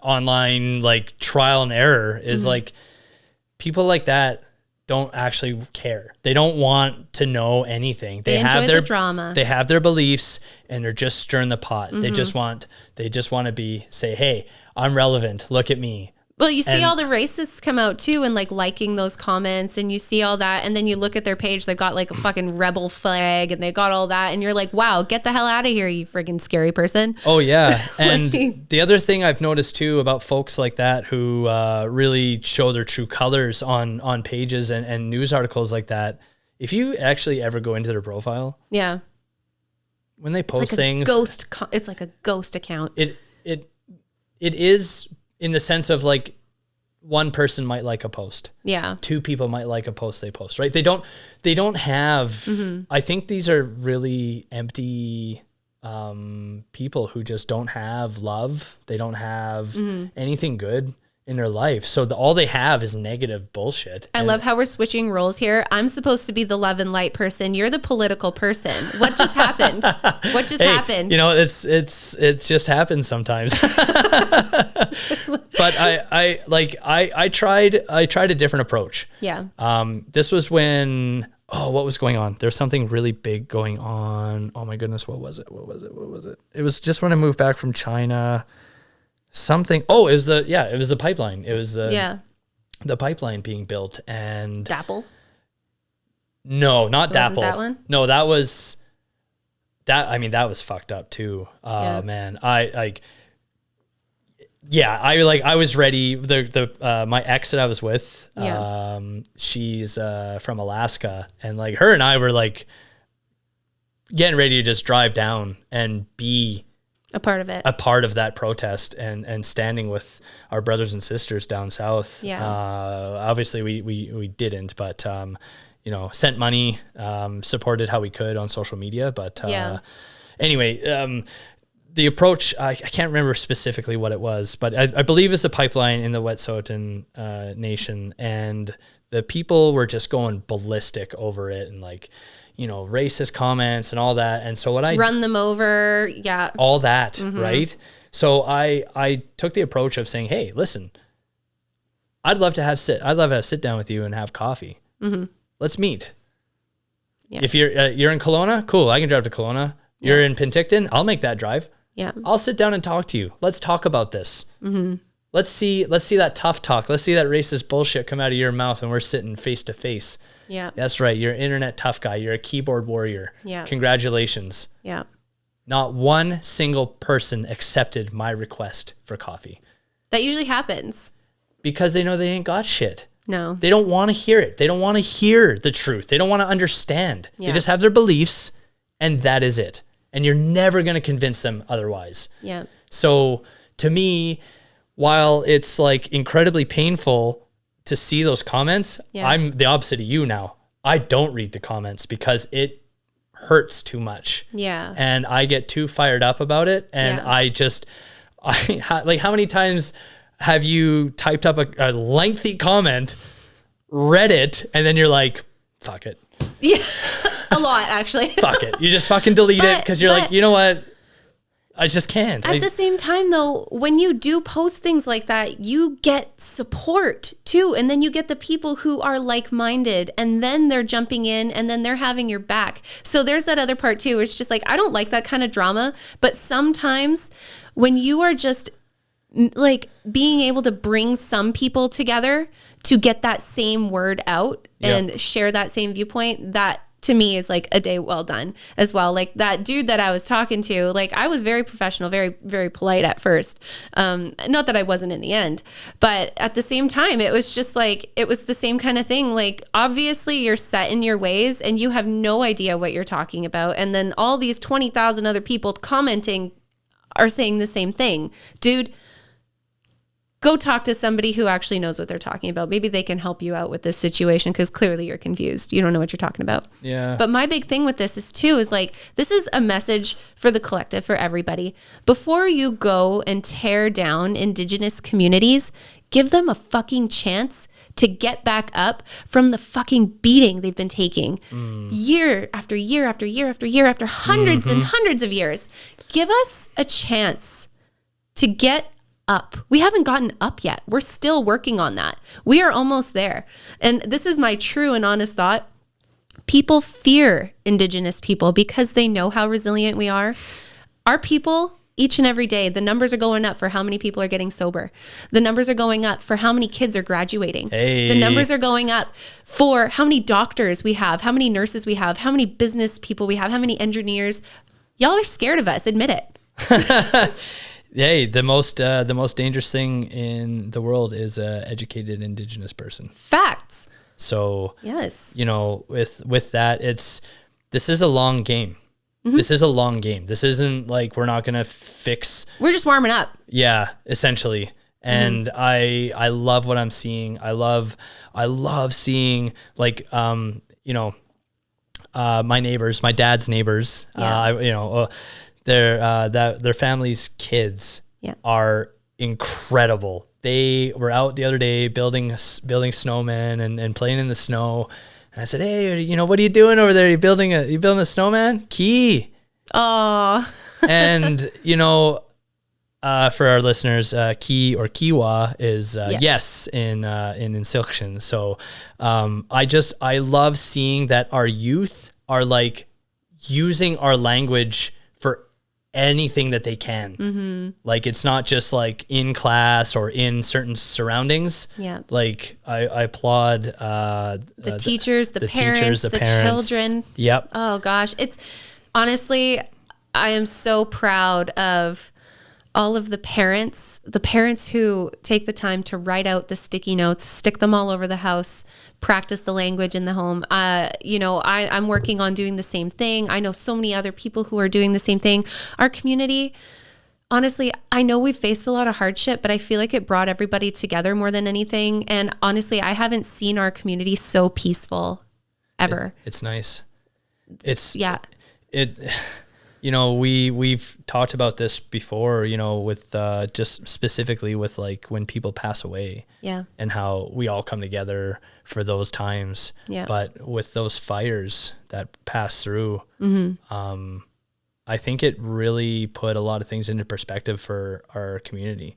It did. And that we need to be together. We are so strong when we are united. We are unstoppable. Yeah. Like there's nothing that we can't do or achieve. And I really I want to applaud Shane and Danielle. I really Shane is somebody who truly just wants to see people succeed. Shout out Bannock Slap. Hey, if you haven't been Bannock slapped, you better go get it. That's for you, Shane. But he really wants people to be successful in our community, and him and I've talked a lot about that. And then Danielle, with all her hard work in the language nest and promoting language and ensuring that language is learning about the medicines and the stuff. Medicines, like. I really it really makes me feel good when I see the medicine workshops and the different language programs, and there's and not to leave out anyone else who's been a part of those things. I'm just saying that like there's been a lot of great work from a lot of different people in our community, and it's just been so beautiful to see. I think we really need to shout out Chief and Council too, because honestly, I feel like this is my favorite Chief and Council. They're making moves. I'm with you. Yeah, they're doing awesome. Like shout out to every single one of them. They're fabulous. They're making moves. A lot of the stuff too, because I don't always have time to attend the band meetings. Me either. Or my Wi-Fi is really crappy at my house. So sometimes I really try to, and then that's when my phone's like, it's not working. Yeah. So I'm just like, whatever, I'm going to hear about it soon. I'll get caught up on everything. And I really love how when we do have amazing things happening, it's just like, biodegradable confetti falling from the sky. Hey guys, guess what we're doing? We're taking our land back. Hey guys, guess what we're doing? We built a new arbor so our community can go celebrate together. And this is the other thing too, I would love for people to keep in mind is when you think of all of the fixing that needs to be done on a reservation, when you're that type of person who drives through our res and you start judging every little single thing, think of the history behind all that. There's that thing. Also, when we're given what some people would say, that's a lot of money. Okay, so there's kids in education. There is undrinkable water that people who have been there their whole lives have never been able to drink their water. There are so many things that you cannot actually see with your eyes going on, that with this little lump sum of money, which is just like maybe a sliver out of the pocket of the government, we only have so much time to correct things, so much funds to correct things, so much funds to scatter here and there. So when you think about judging Indigenous communities and the handouts they're getting, I really want you to think and understand, where's that money going? Because I'll tell you this, there is nobody who cares more than the people who are in Chief and Council, because they are always in the hot seat. They have lots of big decisions to make. They have a lot of history that they have to catch up on in the short time that they're in their term as well. So I agree. I completely, I really like the direction that we're heading in. Yeah. I think that we have strong leadership right now. Yeah. And it's something that we've needed it for a while. And so I'm really grateful for those who stepped up, put their names forward, and are carrying that, role. Because it's not easy. And the thing I wanted to say is, for folks who don't understand the chief and council system, is we have 2-year terms in our chief and council. And I want to explain something. 2-year terms is the design of the government, okay? And there's a reason why 2-year terms were designed for chief and council, is to keep us in constant turmoil. It is to ensure that when elections happen, I've had this explained to me, and I'm sure you have family in council as well. So, I've had it explained to me that basically when you get on council, if you're new, if you're green, your first year is learning. You're just trying to figure it out, catch up. Yeah. Where are we at? Hey, you get this file, you have this file, you're responsible for this, you're responsible for this. And you're just hitting the ground and you're sprinting. Yeah. Because the thing about chief and council, aside from other government jobs or government made jobs, the fucked up thing about our chief and council system, it is not a job to live off of. No. Our councilors and our chief do not, despite that they get an honorarium or whatever you want to call it. It's like pennies compared to what your politicians in town are making. Yeah, okay, sorry. So so when you look at it in terms of chief and council, and people are like, oh, well, why can't, they should be doing more, or they should be doing this, or they should be doing that. Well, hold up a second.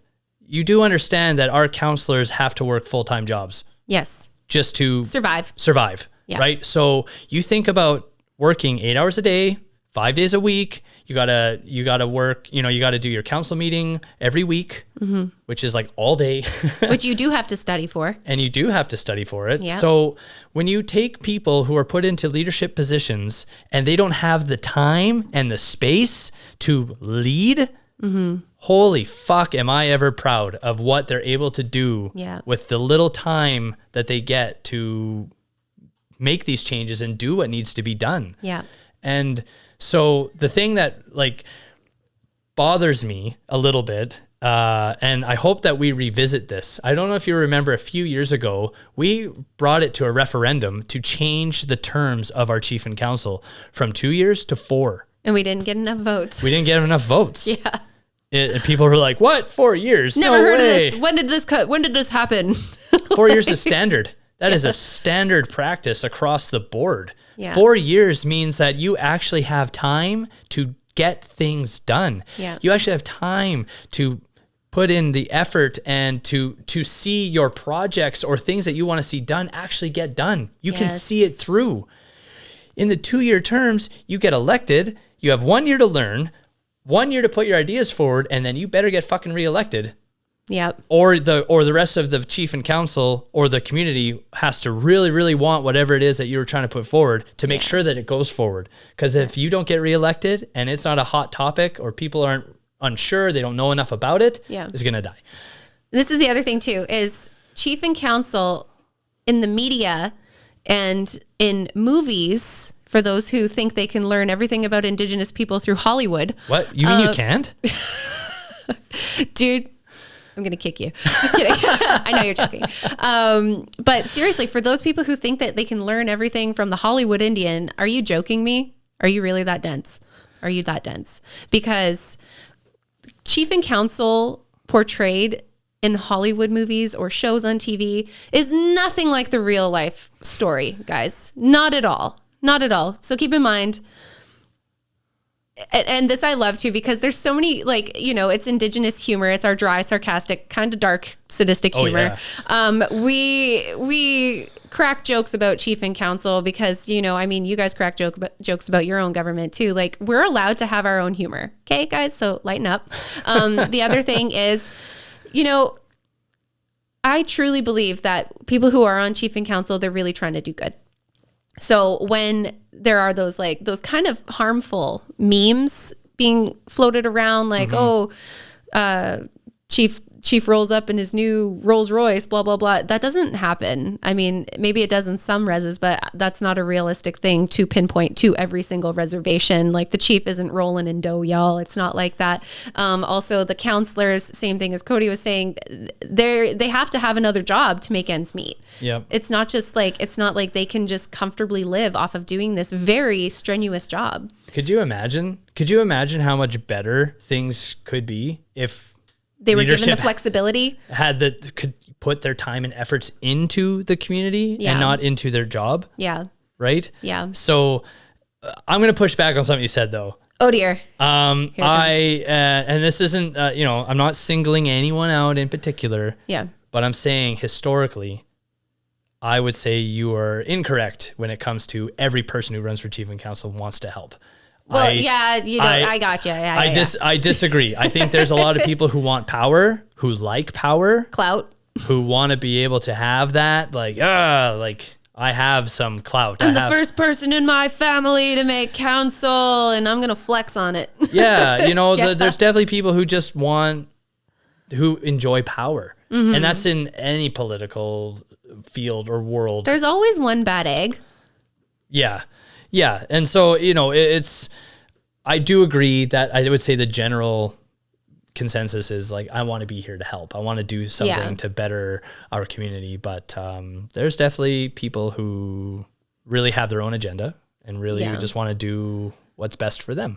With the nepotism and helping their family get a leg up in certain things while other families sink or swim kind of thing. Yeah. Yeah. I get what you mean. I got you. I'm picking up what you're putting down. I got it. Cody, we were talking earlier about getting into the topic of mental health. And I feel like we've covered quite a few topics. And honestly, this was a really awesome episode. And I got even a little riled up there. You're a little fiery over there. I was like, whoa, look out. It happens. I can't help it. And I really try to rein that chick inside me in. I mean, you can take the girl off the res. You can't take the res out of the girl. Oh, that is truth right there. I mean, 100%. Going back into mental health, I feel like the past couple years for a lot of people have been really, really rough. I know I've lost quite a few friends and family members. You have lost family members. And did you lose friends too, or? I'm trying to think here. No, it's just been family. Yeah. The last couple of years. Yeah. Which is really heavy. Yes. It's been something that's been kind of like a blessing in disguise, I guess you could say, like in my life, having to overcome certain obstacles. Like, I mean, I had a baby at the very beginning of the announcement of the pandemic. That was crazy on my mental health. That's right. Yes. Oh, I forgot about that. I went into labor with Starly the day they announced lockdown. I literally put myself into labor because I was bleaching my house because they were all like, fear mongering, like, oh my God, everybody's poisonous and toxic. Bleach your house. Bleach your eyes. Yes. Yes. And then of course that fucking movie, The Bird Box, came out and everybody's mind was just blown with that. And it was in so many ways, I felt like it was a symbolic movie. Like people literally going nuts because of what they're seeing around the world. What has been happening?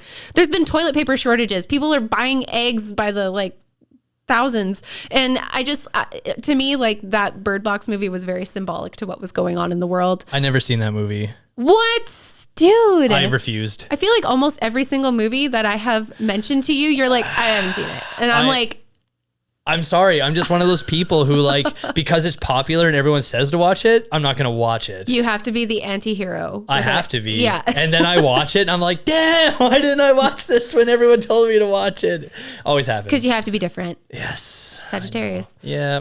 But again, like mental health, over the last, like, because I'm a psychic and a medium, I definitely can admit that I overworked myself with that. And it's funny because one of my trusted advisors, a very dear friend of mine, Allie, shout out to Allie Hanscombe, one of my precious mentors, and I love her beyond all means. She even told me, because I told her I was going to do this, she was really happy for me. She's like, this is what you're meant to do. Hey. And she really pursued it. She really pushed me to pursue it. She's like, you're meant to do this. Stop denying yourself. Stop asking me for clarity. You've got it, girl. Like, stop. And I was like, okay. And I finally, I did. And with all the confidence in the world and all of my readings, like, I'm not going to like sit here and toot my own horn, maybe a little bit. Like, toot it. I've been fucking like toot right on it. And it feels so good. It's like everything that I've known my whole life, I had come to. But because I was so proud of myself, I really, really, really pushed myself, and I didn't give myself enough days off in between certain readings, or I would be booking too many things back to back. Right. My mental health, because I was taking on everybody's energy and problems and just carrying that trauma too, because like being an empathic person, feeling everything that my clients were going through, I'd get off my call sometimes and I'd bawl my eyes out because of what I've heard. And just for clarity, you're talking about recently, right? Like with the readings and the feelings. Okay. Just for like, cause we were talking about COVID and then Starry. So I just want No. Back to mental health. Like, this is where my mental health was taking a decline because I wasn't giving myself that time to recharge my energy, which is super huge in my field. And I kind of hit this wall where I ended up messaging a bunch of clients like, hey guys, I'm really sorry to do this to you. I need to take a break. It's not that I'm not going to do your reading. I am going to do it. I need to be in the right energy. I need to collect myself. I want to give you the best experience ever. I want to be able to clearly channel for you. And I'm not saying I can't in this moment, but I want to be in the moment. Yeah. And not have any other kind of energies. And in our culture, we go to the water. You and I did ceremony together. Yeah. And it was beautiful. That was so good. Yeah. That really, really helped me. I'm glad. Like, immensely. Like, I cannot explain how much darkness that lifted from off of me. I'm glad. Thank you. So thank you for that. No. And honestly, I was really happy I was really honored actually that you asked me to help you with that, because I was like, you want me to do it? Like, I mean, I have my own way of doing things, but I'll show you my way. And if you like it or not, take it. If you don't, like, whatever you liked out of there, use it for yourself if it worked for you. Right. So yeah. I'm really glad that really helped. It comes down to trust. It does. Yeah. I don't think trust me, we have some great people who practice traditional medicine, and healing practices in our community. But for me, I need to feel trusted. I need to feel trust with someone before I would go down a spiritual path like Very that. vulnerable too. Absolutely. Yeah. So because of our friendship and because of how well you and I work together, for me, it was really easy. I didn't think, I felt comfortable. Yeah. So that's why I asked you. You felt comfortable until I made you jump into the ice cold water. Yeah, that was cold. Yeah. But do you not, like, after you Wim Hof it, like, don't you feel, shout out to Wim Hof, don't you feel like exhilarated once you come out of the water? Yeah. And then you have that like meditation and moment to yourself to kind of really like be able to slow your mind down and process things. That's why, remember when I went in the water, like went underneath and then I stood up, I went back down to like my neck. Yeah. And I stood there for another minute. I was proud of you for that. Well, I mean, I needed to, what you just said, I needed to know that I could slow my mind down, that I could be present in that moment and know that like, this is the most powerful thing we have. Yes. And I think because I was so scared of where I was mentally, I just needed to know that I was sharp, that I still had control, over my feelings and my abilities. And so I was like, yep, calling your power back to you. Yeah, thank you. That's the right way to say it. Yeah. Yeah. I'm glad. And then even like asking to see the sign afterwards too, where I was like, well, this is what I do. I always ask to see a specific bird. I always ask to see this. If you want to do that, you go for it. And then when you came back from your little walk, you were like, hey, guess what? I saw my sign. Yeah. Oh man. Yeah. I was scared. I'm not going to lie. I was like, you worried. had your doubts. No, doubt isn't the right word. I wasn't doubting what we were doing. I just was scared that I wasn't going to see what I was asking to see. Yeah. You know what I mean? Like I believed in everything that we did, but I was just like, please appear, please appear. Like I was willing, like out loud, like, please, please, please just let me see this. So I know. And that's what you're supposed to do. Yeah. Yes. And that's what people like, honestly, when it comes to magic, when it comes to manifesting, people don't realize it's as simple as that. Yeah. 100%. Just put it into words. Say it with meaning. Say it with all the power you have. Yeah. And I'm going to touch on this real quick here because this is something that, like my own methods, that's my closed practice. Those who ask for me to share with them, I am happy to share in private moments with you. I don't, I'm on Instagram, but I don't share my rituals. I don't share my ceremony. In our culture, you don't do that. Yeah. It's just, it protects the sacredness because you don't want like those Etsy girls and all the, as my one friend says, whitewashed spirituality people to be like, oh, hey, that looks like fun. I want to try it. And they totally fuck up the whole thing. Yeah. I'm not about that. Right. I'm not about putting my sacred practices online and then letting people, appropriate it. Yeah. So when you had asked me to do that with you, I was super, super honored. Thank you so much. I had my elder, my auntie, somebody who is my precious advisor as well. Like I have many advisors in my life, and she is somebody who I hold very close to my heart. Somebody who takes me under her wing and teaches me culture, teaches me protocol. I'm still like in the deck of tarot, I would be labeled as a page because I'm learning from the magician right now. Okay. Yeah. So I'm learning the ways. I'm learning culture. I have my own ways where I would be considered a magician, but I am taking these baby steps in our culture.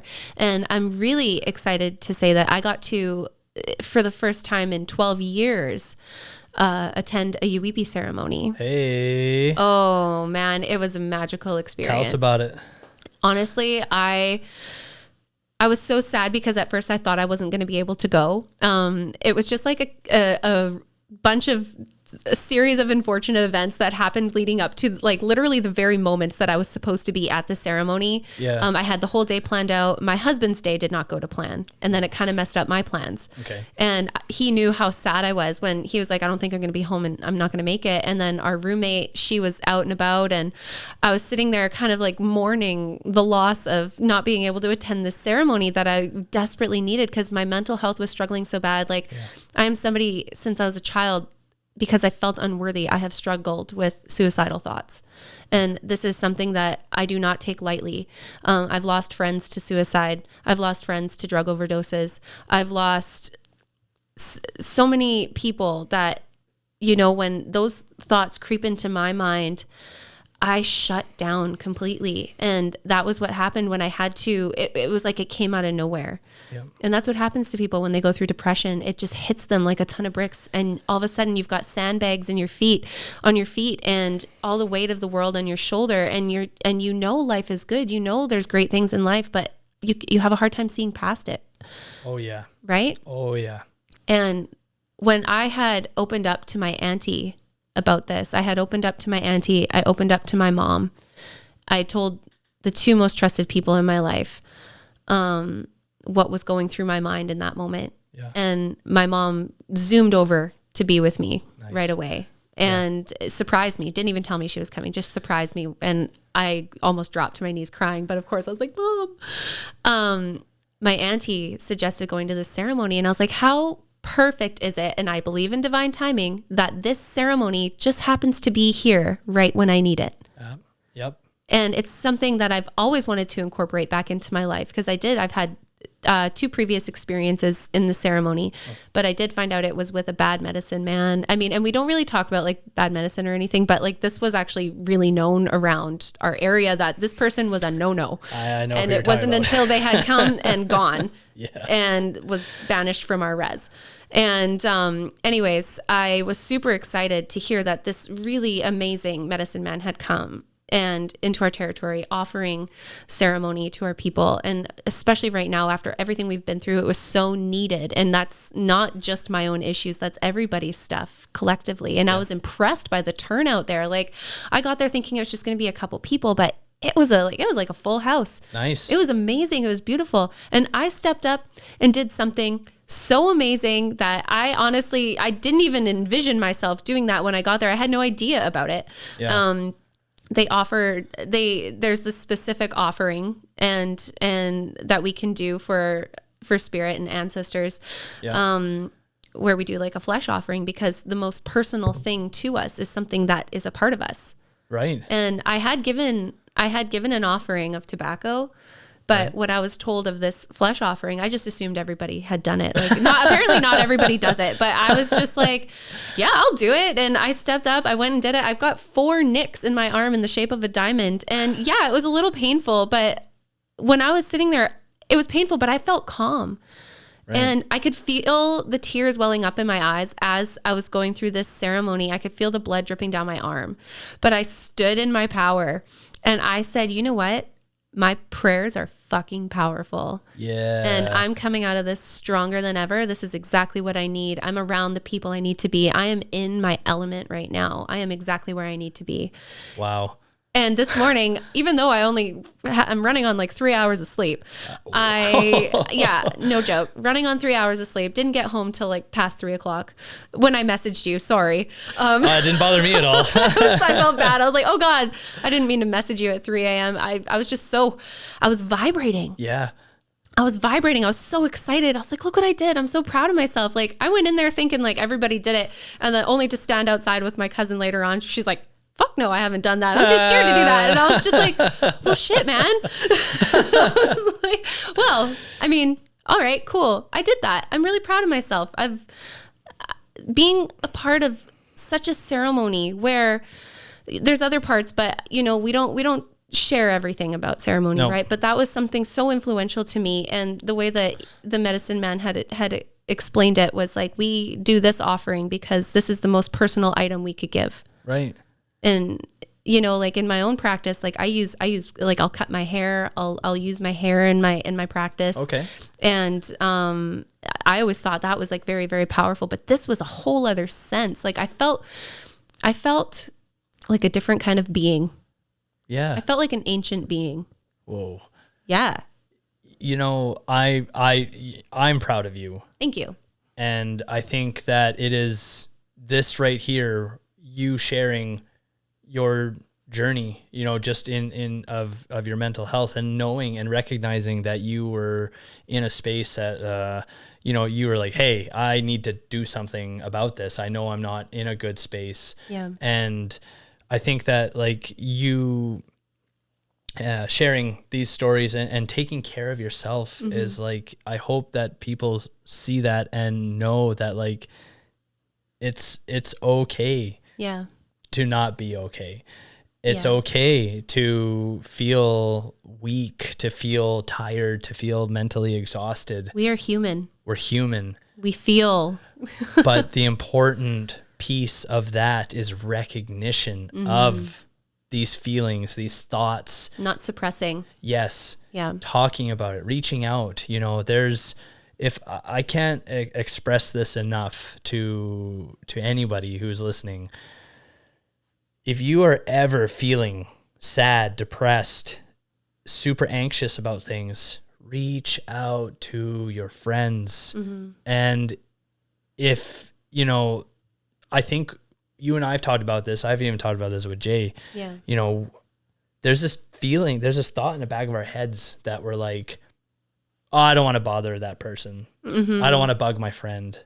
But if I don't want to be that person. I don't want to be that person. Yeah. But if you had any clue of how your friend would feel by not talking to them, by not confiding in them about what's going on, they'd be even more upset with you. Listen, when it comes to mental health, there's no weakness in getting help.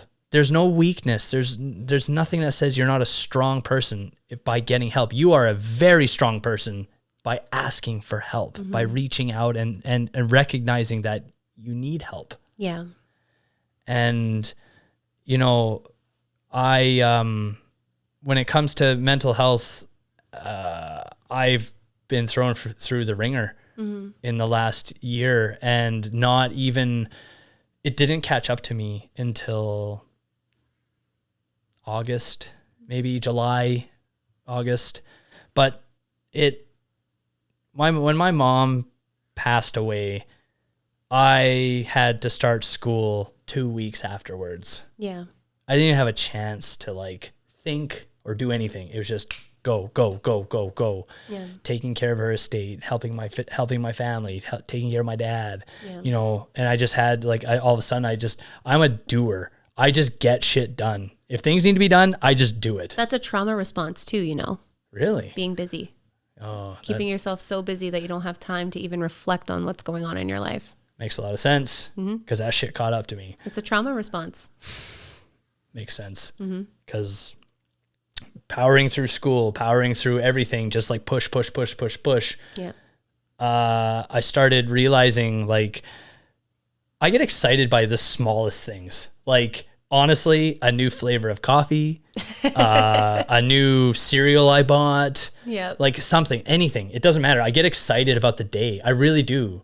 But I started realizing in the summer, I didn't want to get out of bed. I didn't want to get up. I didn't really care about my appearance. I wasn't shaving. I wasn't cutting my hair. I was showering, Yeah. but like, I really didn't care about myself. I was, The things that you usually take simple pride in didn't even matter. no. Yeah. And then I also started realizing that like my relationship was starting to be affected by my actions in terms of just my negativity, snapping, you know, like just like being irritated easily. Which is so not like you. No, I'm like, don't get me wrong. I was a hothead when I was a kid, but like I've calmed down a lot over the years because I realized that that's not going to get you anywhere. Yeah. But you know, I really just want to say that like when I started seeing all of this, I'm very aware of myself. Yeah.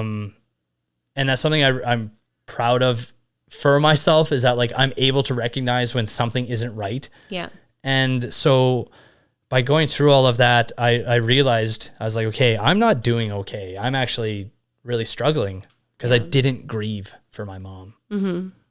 I just took care of everybody else. Yeah. Didn't take care of myself. Yeah.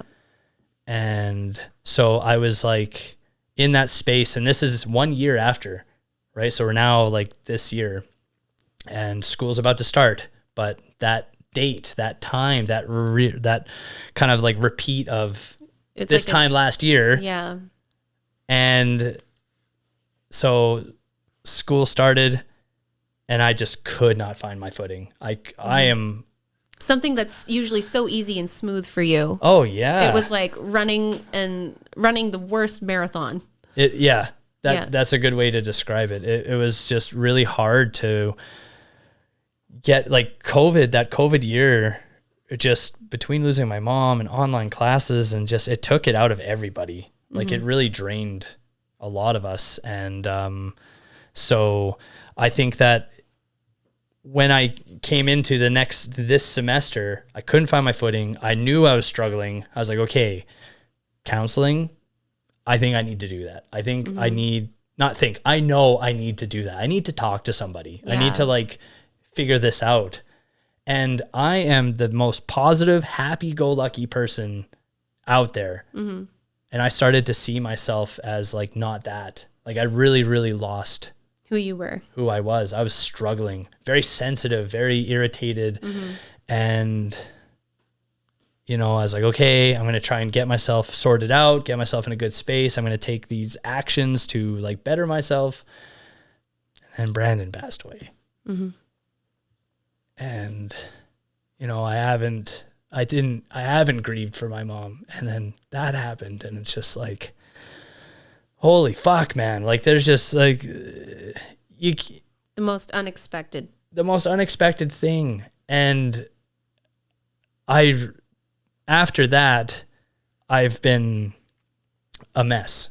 And I'm not going to sugarcoat that. It's been the hardest time of my life I've ever had, because I've never felt this way. I've never gone through depression. I've never felt this way before in my life. It's very uncharted territory. You don't have the coping mechanisms and the skills to deal with it on your own because you haven't experienced that before. Yeah, exactly. I don't know how, like, I've never had to face this, and I never, you remember when I messaged you and I was like, hey, I'm having these like pains or feelings in my chest right now. Yeah. And it wasn't in my heart. It was like up here to the right. Yeah. And you're like, that sounds like anxiety.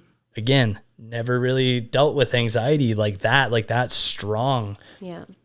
And it's really taken its toll on me. I'm like, you know, I'm really grateful for my partner, for Sarah, for just standing by me and understanding that, you know, who I am right now is not who I am. And I'm trying to navigate that. I'm trying to get myself into a good space again. Obviously our water ceremony was like very helpful. I've gone to counseling twice now. I went to the gym, as I mentioned earlier. Yeah. You know, I'm not going to let this get the better of me. I'm not just going to like sit back and just. You're making an effort. I'm making an effort. And, you know, it's important. I recognize that like my relationship wasn't doing well. I'm not doing well. Everything around me is just not. You have too much going for you to give up is what your point is. Yeah. When it comes to these things, you can let it overcome you or you can fight it. And right now I'm fighting. I'm grieving. I'm trying to like navigate through this. And, you know, it's just there's been so much in such a short period of time. But I recognize it. And that's like what I want to say. Like, I recognize that I'm not in a good space. And I think that is one of the hardest things for people to like. It's the first step. Yeah. And, you know, so this is medicine to me. This podcast, what we're doing, this is medicine. You know, this isn't stressful. This isn't like, oh man, I can't believe I got to do this. I'm like, yes, let's go. Like, this excites me. This is something that helps keep me going. And because, you know, you telling your story, you're going to inspire other people out there that are either going through similar things or they can just really relate to you and find inspiration in that, you know. I hope that's my intention. I want men and women out there who are listening to this, like, understand that it's okay to ask for help. It's okay to not be okay. It sucks. It hurts. You get lost, but the only way you're going to find your way out of it is by reaching out and by acknowledging that you need to do something to change your path, because it will take over your life. It will consume you. It will consume you. So, you know, it's important. Mental health is something that, you know, we have rewarded this ideology of hard work and work hard and work yourself to death. Busy means successful. No, it doesn't. It doesn't. And again, it's a trauma response. Yeah. So I'm really grateful for, you know, I had a counseling session today with, her name's Amanda. You know, she's spent a lot of time in our community. And so she definitely understands our culture. She's not from our community, but she's Indigenous. And, you know, we got to talk a lot about a lot of good things today. And, you know, the one thing we touched on is going back to what you were saying about that community trauma and how like we are constantly just, you know, when someone passes away in our community, it doesn't just affect that family, it affects the entire community. Yeah. And the amount of losses we've had in the last year and even just throughout time, like I feel like we are always in this kind of like fight mode. Yeah. Because we're always fighting things like these. And then that's where the angry Indian stereotype comes in too. And it's just like, y'all, you're the ones putting our backs up against the chain link fence with barbed wire here. Like, what do you want us to do? What do you want us to do? Yeah. They would love for us to just lay down and take it. I'm sorry, but our ancestors did not go through what they went through for us to give up that easily. And maybe I'll save this for another episode, because I really want to get into this a bit more on a deeper level in terms of trauma and dealing with that. But I want everyone to know that, like, you know, it's okay to ask for help and do it, because when I have a bit more clarity, I feel a bit better. I know I'm not through the woods yet. Yeah. But I'm going in that right direction, and I want to help others. I want other people to be able to feel that they can share, that they can talk about their issues or whatever it is that's keeping them down. Yeah. And just to know that, like, even just sharing your story, even just talking about the thing that is bothering you so much can be so powerful. Yeah. So I feel like something I want to talk about a little bit on that is, you know, I was somebody, since I was a young kid, I faced certain traumas, certain abuses as a little kid that I actually didn't share with anybody until I was like 29. And that's me right now. Like, it was like last year that I actually opened up to family about something that had happened to me at an early age. And that was basically what set the tone for my life. And it made me very hyper aware of when other people are experiencing depression. And, you know, somebody that I grew up with, somebody quite famous actually, I was the person in our elementary years and in our middle school years and high school years that when I did go to that high school, that this person would come to if there was a problem. And to other people, they didn't know that we were actually on that level of friendship. Okay. Yeah. And this person would come to me when they had problems. So being in the limelight and being somebody who was on TV and stuff, struggling with depression, I didn't recognize it at first until I saw, so he was a bull rider. I'm going to name drop right now. Because this is something very near and dear to my heart. And I do want to talk about this as because this is so huge for mental health, and what he has done since his passing for the world of mental health has been amazing. And it's somebody I grew up with. And that was very dear to me, is Ty Posabon. And he took his life, suffered many brain injuries, couldn't take it anymore. And it was the last time I watched him on a televised ride. And I was sitting in my grandmother's living room, and I was sitting in there, and she taped it for me because I was working. I was a waitress.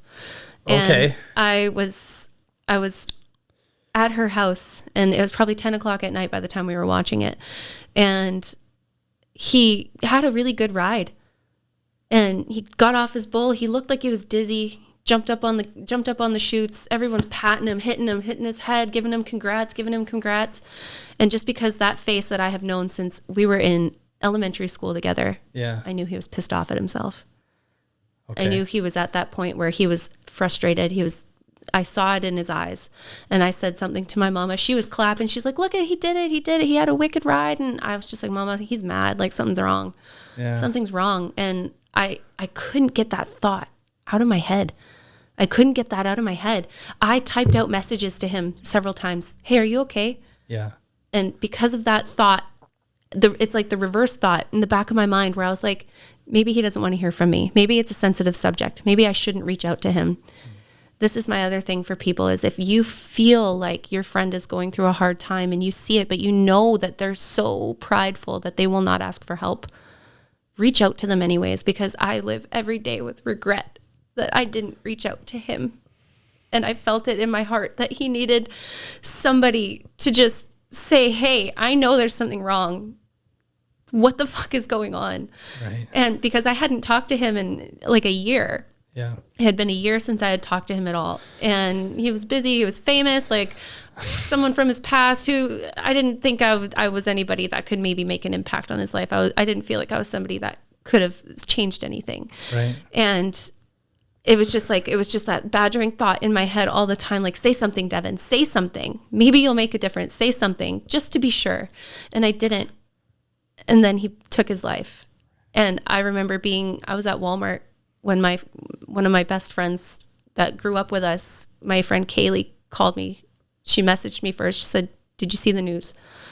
And I said, what? She said, it's Ty. And then she called me and she couldn't even get the words out. I couldn't believe it. And I actually dropped to the floor and I just started crying in the middle of Walmart. And I walked out to the truck afterwards and Ryan just I was ghost white, and he was like, what happened? And I was like, I couldn't even spit it out. And that was the year I actually went through that whole 2 years. Actually, after he passed, I was a wreck. Ryan and I even broke up. And that was around the time you and I started becoming friends. I was I was in a really dark place. I was suicidal daily. I was mad at myself for not reaching out to him. I had buried 7 friends that year from suicide and overdoses. Jesus. And so when we talk mental health, that is something that is very important to me, because as somebody who struggles with suicidal thoughts, somebody who has been there to grieve people who have committed suicide or those who have turned to drugs and passed away from overdoses, it's mental health needs to be talked about more, and for people to be able to reach out like you and I can to each other. Yep. It's so important, and people do need to get past that stigma that it's a hush hush thing. It is not a hush hush thing. This needs to be out in the open. We need to save each other. We do. 100%. It's, and like I do, I still think about it every day that I should have said something. I know I had a medium read. I had to have somebody else do a medium reading for me. And I didn't even call him in. He came in all on his own. Yeah. Wow. He even pushed my grandfather out of the way and said, nope, she needs to hear this because she is kicking her ass with these thoughts. Yeah. And came into the room and she was like, it just got really dark in here. And there's a young man that he took his life and he needs to talk to you. And I was just blown away. I was like, me? And I knew right away who it was. And I couldn't even take a breath then. I couldn't believe that the message came through and, said that what I would have said wouldn't have made a difference. It was something that it was a life path thing. And also, it's really hard to talk about. Yeah. Because some people don't believe in mediumship and stuff like that, right? But there's it was something you needed to hear. It was something that gave me a little bit of peace, but also made me even more mad because, You know what? I know I've had this conversation with one of my best friends, Dwayne. Yeah. And, I used to think that, I had my beliefs about suicide. And after him and I had a very good conversation about it, I realized that you don't know what someone is going through. Yeah. And someone who sometimes, in some ways, when someone chooses to take their life, it might be something that nobody can fix. Yeah. That it's something that they internally struggle with so badly that it's, you don't know what a day in their life is. We don't know, right? Because we're on the outside. Yeah. And I never realized, I used to think suicide was selfish. And then I realized very quickly that it's actually not. It's like a mercy. Yeah. That's a good way to describe it. It's just, you don't know the pain, the suffering, the whatever it is that people are going through. And when they come to that conclusion that is their only way out. And so while we can sit here and like, of course, if someone near and dear to us takes their life, of course, we're going to have those thoughts and feelings of, I wish I had done something, or why didn't I?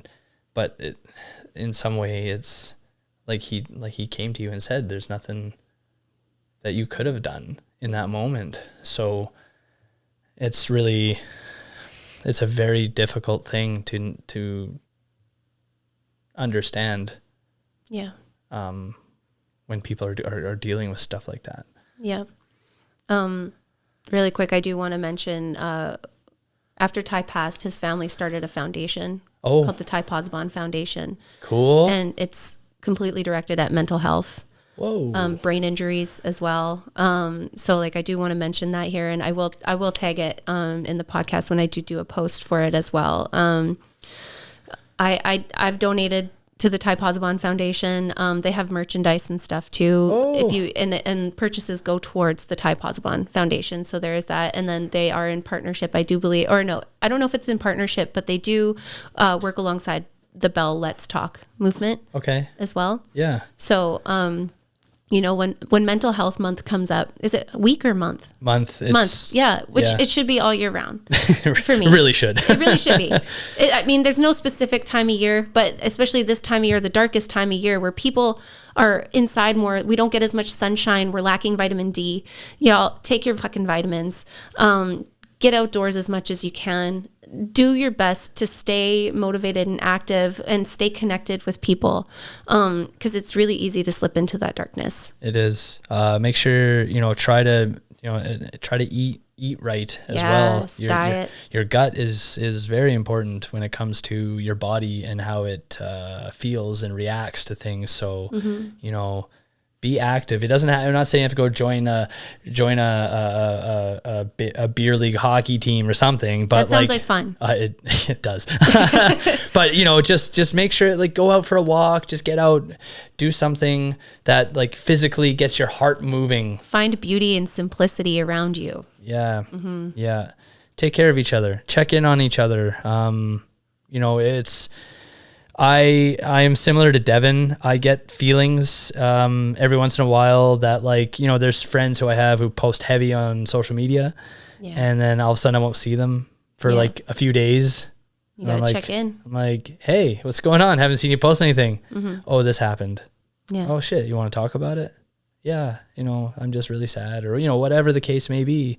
And they're like, thank you for checking in. Some people don't want to talk about it too, but some people, the best way to be there for them too is just to go and sit with them. Sometimes all they want to do is just sit with somebody. Yeah. Not even talk. Yep. But even if they don't want to talk, just that action of checking in, it means the world. Saying, I care. Yeah. Yeah. Yeah. There's a lot of people who we're not close. I'm not saying we talk every day, but there's definitely people on my radar who I care about, and I always try to make space for and just ensure that, like, they're doing all right. Yeah. And as my sister has a, she has a spoon theory, and it basically says you only have so many spoons a day to give, right? So make sure you're careful with your spoons. Okay. Don't give out. Never heard that theory before. Don't give out too many. Don't give out too many. Yeah. Right. Like, and like we talked about before about being able to say no, and that is the most challenging thing I've ever faced, is like saying no. There's serious fear around the word no. Is there ever? But I think we're running out of time here. We are. I think we ran out of time like 10 minutes ago. We did. That's okay. That's okay. This was so important though. We couldn't save it for another episode. Like, this was kind of like where we had our eye on the prize, to really talk about this, and like how we can navigate through mental health, and how we can help each other navigate through mental health, and how to end the stigma and talk about it more. And anybody listening to this right now, you need to talk about something. Cody and I are really good at making people laugh. Yeah, we are. And you know what? To all of my brothers out there, check in on your brothers. You know what? Pick up that phone. I seen a cool like video on TikTok, I think it was, the other day, and just, you know, some guy just like said, hey, you know, call your best friend, tell him you love him. And the guy's like, what? He's like, yeah, just pick up a phone, tell him you love him. He's like, well, okay. He picked up the phone, like, hey, bro, what's going on? Hey, man, I just want to tell you I love you. Oh, I love you too. All right. Yeah, cool. Have a good day. All right. That releases endorphins as well. Yeah. So I'm telling you, fellas, right now, go tell your brothers you love them. Tell your people, your friends that you love them. Just say it. Just get it out. Tomorrow's never promised. Tomorrow's never promised. So appreciate what you have today. And ladies, non-binary, everyone in the world, just know you are worthy. You are worthy of love. You are worthy of self-love. Most importantly, you cannot give love to others genuinely unless you really love yourself. And if you're giving love to others and you're not loving yourself, that is also a trauma response. Learn to love yourself, every inch of it, every bit of it. I will share with you in ceremony what I prayed for most was forgiveness. Forgiveness for any mistakes I have made. Forgiveness for any time I maybe have had clouded judgment.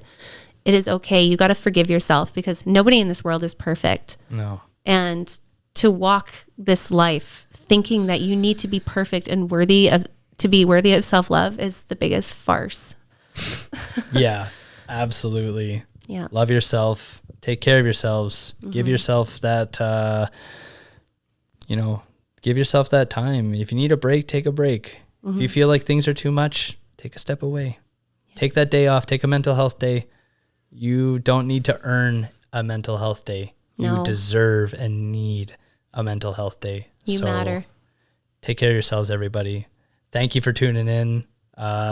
We hope that everyone enjoyed this. There was a little bit of up and down, a lot of emotions here, but it's very important that we share our stories with you and hope that you can find some love and peace in what we've shared today. Absolutely. And then one quick shout out too.